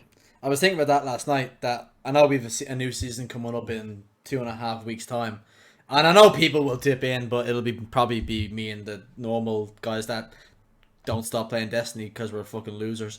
Sorry, guys. But I can't wait for the 24th of August to come around, because I'm semi-optimistic that the likes of you, Dill, and the likes of Dan, who have kind of fallen off the Destiny wagon, will see the 24th of August and go, oh, I'm a little bit hyped about the Witch Queen again. Yeah. And then obviously for the Witch Queen to roll around in January or February whenever it comes out. But I can't wait for that 24th of August, because then you guys might go, oh, I actually want to dip back into that. And that's what I love. I love when, like, I understand the way Destiny works, that it gets to a certain point of the year, and that time of the year is actually around about June, July, Summer. where we are now. Obviously, it's going to be a bit shit because Witch Queen is still so far out. But people fall off Destiny for a few months, and that's fine. It's the way it's always been, and I get used to it. I love that Oh, and you're just sitting in chat one day, and next of all, there's 8 people jumping in, because something new is coming out, and I love that when everyone's coming back together again. I'm a big soppy fucker, really, but I do love that when everyone comes back and they're all excited again. And don't get me wrong, the excitement lasts about 10 minutes, and then the servers crash. But I do love that part. Yeah. But it's You've those got that, instances. wow. Like, I've on, no Chelsea. doubt that I'm gonna enjoy the reveal. Yeah. I'm just not hyped for the reveal right now. I need to see it. I'm the most impressionable person you'll meet. I'll be hyped for that, and I will want to jump back in. But Yeah. I know I don't want to play it right now because the experience I get. Huh? Throw an egg at that house there, go on. Throw an egg there. Oh no, Kathy's only got 2 eggs left for the morning. Yeah, like I know I'm gonna be hyped. I'll come September. I will have the fucking pre-order for the collector's edition. I hope it's a good collector's edition, man. You know, like I'm fed up of crap collector's editions. Yeah, the last one was fucking shocking, man. A bleeding plastic water bottle and a fucking pair of socks or something, and a bag. Yeah, but that's the thing with me and Destiny. Like, I love it. Like, I don't enjoy it right now, but I love it as a whole and as a franchise, and I can't wait to experience that the way I want to experience it. I don't want to log in each week and force myself to play it. I don't want to even talk about it because it's the same thing. We always talk about it. Everyone knows what's going on. But in terms of, I know I'm going to be back in January to play it, and that might last 2 months, it might last 3 months until the next drop. I kind of find with a big DLC drop, it carries into the first drop of a season, and then that continues the momentum. So you get about 4 months where it's completely back to back. Logging in for your weeklies, it's new areas, new zones. Like seeing all this twabs. I used to follow twabs every week, and now it's just like I don't even care what's going on in the game right now. I'm just ready for the next big thing. You know, that kind of way. So yeah, it's more so I miss like the time. It's like that. It was new. It was in its prime for me. Like the experience I got. I know I can go in. DMC is perfect example. He's getting that all now for the first time. He's playing more than any of us right now. It's crazy. It's all well and good saying, "Oh well, someone's coming in and they can get to X amount of level." It's like, but they're getting that all at once. Fresh. It's fresh. That's completely new. Yeah, there's so many tangents to go off on. It's exciting. It's like starting a new game for them. You know, which one is thing that I hope they go away from. Side quests. One thing I hope they go away from is in these smaller seasons that. I was a bit pissed off this week, but my head against the wall of just trying to complete one triumph because it was the only triumph I hadn't completed for the season. I wanted to complete it to get it done, get it out of the way. But it's such a grind. Like they're called kill 100 bosses in. Oh yeah, it was kill 100 bosses in the area European EAZ during Prism Day. And it's like, why is this so fucking grindy? When every other triumph was completed as you naturally play it. Why do you have this one? And they do it with every season and with every event. They have one triumph that is unnecessarily grindy. That's like, why? Like, why? It doesn't give anything cool. Why are you putting in this one thing to try? And it's to create that FOMO thing of, well, you have to log in to get it done. Keep people coming back and logging in. It's like, just stop. Please. Just stop making us grind. Because you just end up bored and not playing it. It has the opposite effect. Yeah. Like, for me, that's reminiscent with Pokemon Go. Like, the Community Day quest lines now are really good. Like, every time a Community Day gets announced, I'm like, I'll throw my euro into the game. I know it's only a euro, the next one. But I can't wait for the next one. But that's beside the point. Anyway, I don't mind throwing it in. Eevee, yeah. Eevee's one of my favorite fucking Pokemon. You don't mind doing it, and then you have the likes of the Shiny Mew quest, which is just like that forever. Deteriorated my fucking will to play that game. Yeah, I was just like, it's for whatever about trying to get that longevity, but the part that bugged me most about that quest was like do the same thing for like it was 30 days or something. Spin stops 30 days. It's ridiculous. That does not need to be a thing. You could do that in a much more creative way. Exactly, and it's finding that balance between the two, and I think Destiny still needs to try find that balance where triumphs I know they're for the dedicated hardcore, like you guys to be doing triumphs, and I'm like, if it's not part of the seal, I don't care about it type thing. But find the middle ground where it's incentivizing for someone to want to do it, not just to get an extra 10 points on a fucking triumph score. Yeah. That like it's actually, in the perfect hundreds example and of thousands. that. Perfect example of that is to do each of the encounters in the Master Vogue. Now, that Master Vogue's another conversation, but I'm just using the triumph. That if you do each encounter as challenge mode in Master Vogue, you get the Found Verdict shotgun time lost version, which you can then re-roll after completing a Master Vogue. So there's an actual incentive to get that done, because you get a weapon drop from it that's exclusive to specifically that, and it was a cool way of doing it. Now, Master Vogue's another conversation, obviously, but instead of just kill 100 things in here, kill 100 bosses. Tedious, man. And tedious. It's tedious for the sake of being tedious. It's like, come on, you don't need to do this shit.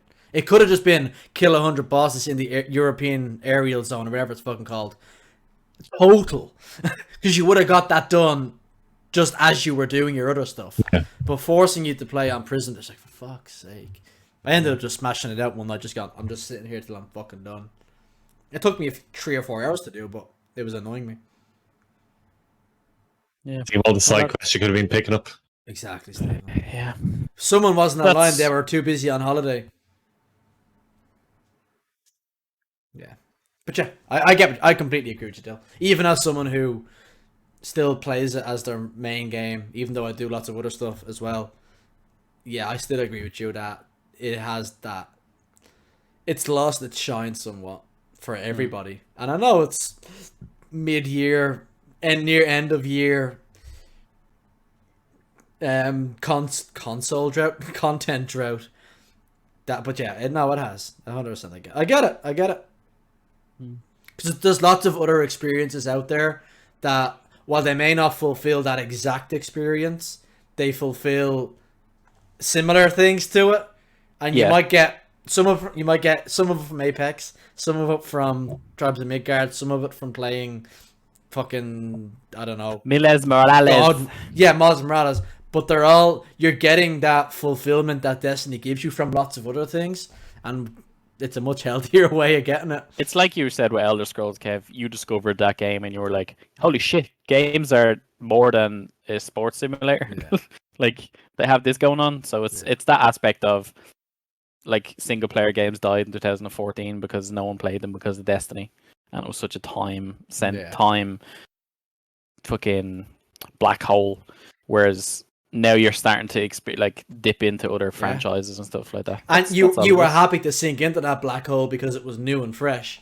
Whereas exactly. Now it's like, I still want to play this and I still want to experience this because I love it, but I also want to do lots of other stuff as well. Exactly. And that's healthy. It's absolutely healthy. Variety is the spice of something. Trez. I will give my honorable mention. It is Freedom Fighters. Kevin.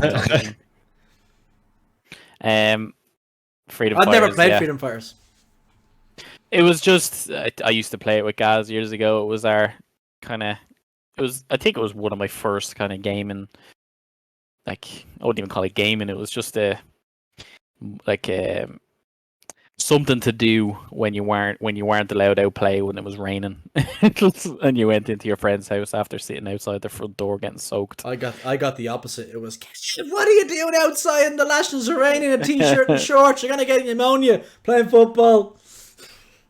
Yeah, that was it was just one of those experiences that I really remember the time playing it rather than the content that it was. You know, it was. I dove into it a couple of months ago, probably now, in the, can't even remember the category that we threw it in games we played or games one of our first experiences or something. But yeah, Freedom Fighters was great. It was just a defense kind of four compounds in the city and go defend that from the Russians. It was cool. But yeah, that's my list. I had the beautiful Modern Warfare 2. I had Habbo Hotel, which was obviously a generation defining from Finland. That's where I found out the companies. Sulake. There's lots of good things come from Finland and Finland. Registered in Finland. EU, USA, Japan, and the People's Republic of China. There you go. And then Destiny 2. So that was my my 4. Right. I'll just throw one out there. I miss playing Cyberpunk. I waited 8 years for the game to well, not 8 years because I wasn't interested in it straight away, but I waited 7 years for it to come out. From when I first found out about it, I started obsessing over it. I played it a hell of a lot. I wish I could wipe my memory and start it again, because playing it for the first time that night it launched was like, oh my god, I'm finally playing this game I waited all these years for. I'm still not, like, it's almost become cool to meme on it now, despite giving it a positive review when it came out. It's now, oh, it's Cyberpunk, yeah. It's like, but you said you enjoyed it. I'm not back. I love the game. It had its problems. 100% had its problems. I had those problems less than other people because I was fortunate enough to have a top-end graphics card. Poor console players, and the company did some shady things. No one's ever debated that. Well, people have. I won't debate that. But I miss playing it, and I can't wait for new content to come out to play it. That content could still be 6 months away, which is fucking shit considering the game's already out 8 months at this stage with nothing new coming because of the problems it launched with. But I waited 7 years to play the game. Played it that first time, and oh my god, I'm finally playing this game I've waited so long for. Played it, loved nearly every moment of it, and then it was like, fuck, I'm finished. What do I do? And there's nothing for me to do in this world apart from start again. And I don't really want to start again because I've invested a lot of time in a short space of time into this character. I just can't wait for new content. It could be 5 missions that take me an hour to do, but I'll be happy just to have new content. It's like I do when I complete a game on my PC, I uninstall it because I'm not going to play it. I think most people probably do the same. It's still sitting there. I haven't uninstalled it. It gets updated once every 6 weeks. It's still sitting there. I can't wait to go back into that world and play more of it. Hopefully that content's not too far away. Yeah, I miss playing Cyberpunk. I actually, going back, I miss being hyped for Cyberpunk. That was even better. Yeah, it was the unknown of what's it gonna be like. Because they'd shown off, like, obviously they'd shown off very curated demos and very curated trailers or cinematics. But it was like, oh my god, this is gonna be the best thing since bread came fucking sliced. For me it was. I loved it, but for a lot of people were disappointed, and that sucks. But yeah, I miss being really just hyped for the game because it's like, oh, it's finally coming out. It's finally, look at this. And then it was like, oh, they showed us this stuff behind closed doors at E3. And it's like, oh, we finally get to see it today. It was just that build up to it. So yeah, I miss being hyped about Cyberpunk more than playing Cyberpunk, ironically. But likewise with Final Fantasy the remake, it was like we waited so long for that to come out, and then it was kind of like, oh, we finally get to play it now. That hit all the marks. That was exceptional across the board.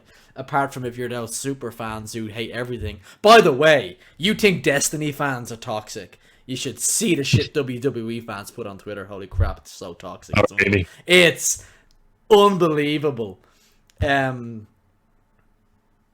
Yeah, I won't get into it because it's quite inflammatory and someone will. Yeah. Vince McMahon's run a business successfully for 40 odd years. I think he probably knows what he's doing. But yeah. Like Final Fantasy, it was the same kind of feeling. It was, oh, I'm finished this game. I've platinumed it. I've done everything. But I've waited 5 years. What do I do now? Yeah. And Returnal gave me that feeling initially when I got the secret ending. But by the time I'd gotten the platinum trophy, I was like, yeah, I'm done. Wipe my hands. I'm finished with this fucking game.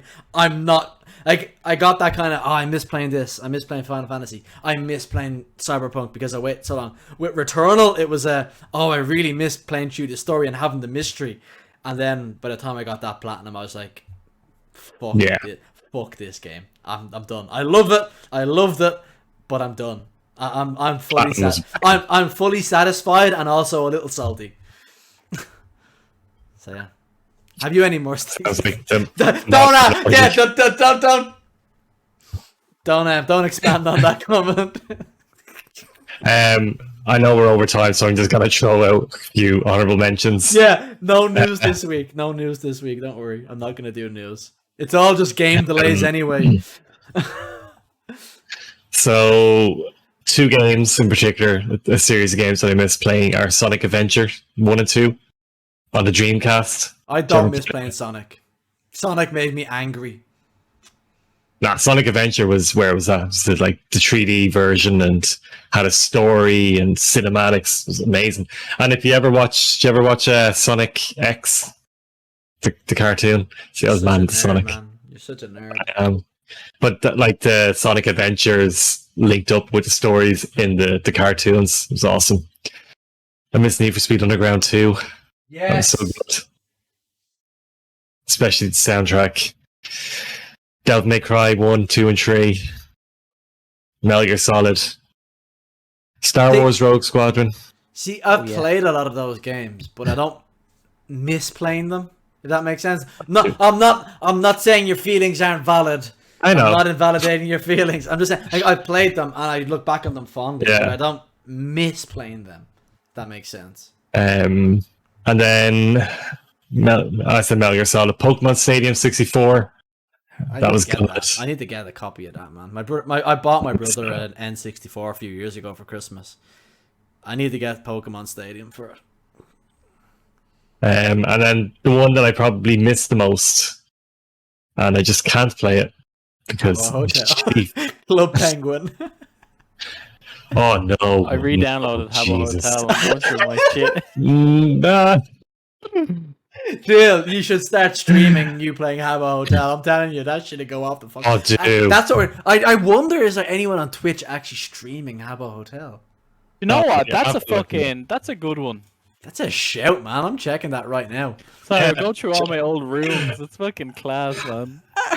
Holy shit! There's 3 people with 11 viewers. So on average, that's more than most. there's a niche there. Man, 11 viewers across 3 streamers is more than 3 average. Those people are getting affiliate. Oh my god, this looks so like early 2006. Let's not get too derailed. No, sorry. Anyway, and then the last one that I was saying, the one that I missed the most, is Bloodborne. Bloodborne. I just can't play that anymore. Yeah, it's a struggle. It's bad. It's Destiny 1. It's the same as the Destiny 1 thing. It's difficult to play because of how it performs now. Yeah, but that's all mine. Yeah, quick fire there. I'll do a quick fire on a couple of my honorable mentions because I swiveled my head and looked at my PS2 games and went, I miss playing that. So what I really miss is back in the day we used to do it where me and my mate we'd have a controller and play Driver 2, and it was to see who could survive the longest while getting chased by the police in Driver 2, and I really missed that. Remember there was the glitch where you went up the bridge. I think it was in Miami. I'm gonna say Miami. I could be totally wrong, but you could go over a bridge and land in the water. And just drive in the water, and the police couldn't catch you in the water. It was great. So yeah, I miss playing Driver 2. I can look back now; those games are like Driver kind of went off on a Driver 3 was not great. It was delayed quite a long time, and then it wasn't fantastic. And I never played the one that came after that. But the first 2 Driver games were fucking brilliant. That reminds me of The Simpsons Hit and Run. Missed that one. Do you know what? If EA were ever gonna remake games, I'd love them. I think it was EA. It might have been THQ. But if any game is gonna get a remake, I'd love them to remake The Simpsons Hit and Run. And I don't even like The Simpsons. I'm not a Simpsons fan at all. The Simpsons kind of annoys me. Run was incredible. Hit and Run was so good. So good. I might rob that on my brother and play it because that is so good, man. Hit and Run on the OLED. It'd look terrible. But yeah, that was a good game. Road Rage is obviously great as well. Like games I miss playing is a stretch. Like I'd love GTA San Andreas especially and played a ton of it, but I don't necessarily miss it. But one thing I really miss, and it's not really a game, it's more, it was Christmas when I was younger. because I'd always get the newest Tony Hawk game, the newest Need for Speed game, and then something else. And the tour was always around. But I'd miss getting the new Need for Speed and the new Tony Hawk's game for Christmas. And just sitting there, like, family dinner, the fucking... my family's in the one room, all spread out, having dessert after dinner, and here's me lifting the TV back on the dining room table to play fucking Tony Hawk. And or Need for Speed, my granddad being like, why are you driving on the right side of the road? It's the wrong side. What way why are you driving? My granddad didn't understand it was a racing game. He just thought it was a driving simulator. He's like, why are you driving like a madman? Like, I've got all the old Need for Speeds there from back in the day. I used to love getting them. And then, obviously, as I got a bit older and Need for Speed went to shit and Tony Hawk's went, well, to shit. It got, like, Tony Hawk's got so bad, Tony Hawk even slated the game. Do you remember they had the one with the skateboard peripheral? Oh, yeah, it was, yeah. I think it was just called Tony Hawk's Ride or something, wasn't it? It I never got that. I kind of want to get that to see how it was. Bad. I remember selling it in game. Yeah, it's but terrible.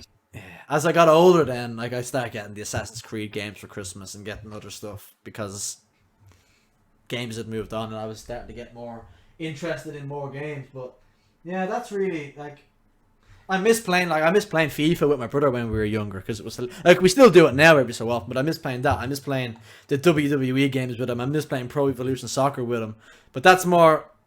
I miss being a kid than being an adult who hates themselves for all the mistakes they've ever made. Yeah. Sorry, I feel like I'm just you don't fucking neglecting everything. He's gone. Etsky, I can't play Apex tonight. Etsky, I can't play Apex. I'm in Habbo. Nostalgia fucking ridden. I guarantee so Etsky played good, it. I guarantee Etsky knows about Habbo Hotel. I'm gonna say it to him. Yeah, I guarantee he was like the main guy in that. Hold on, are we getting a Habbo Hotel stream from you, Dill? That's what I want to know. We're getting the band back together, boys. Looks like Habbo's back in the menu. I just took some screenshots. The stories, it's class looking. The stories me and Dill would have of each other from when we were younger, man. Yeah, funny. It always revolved around Dill being interested in a girl, me accompanying him to meet the girl. No, it was Dill would be interested in a girl. I would go with him to said city or town to meet this girl. Dill would get bored of her straight away, and I'd end up with her fucking mate. every time. Wingman. It was like the fake wingman. It was like a fake out. It was what do you call it? Like a scapegoat, a dummy wingman. Dummy. You were a fucking dummy. After logging in, I got a 10-year crown. You could actually log in. Is that because you were in? I have it down. It's like an emulator. It's fucking class. You can choose to play the classic or the modern version. Is that because you have 10 years or more since you signed up for it, or it's been 10 years since you played it? 10-year service. Fair enough. You're coming up to 20. And it's like when you had your top 16, you had like badges. You could display like 6. So it's like when you were there for certain events. I was there for Christmas 2006.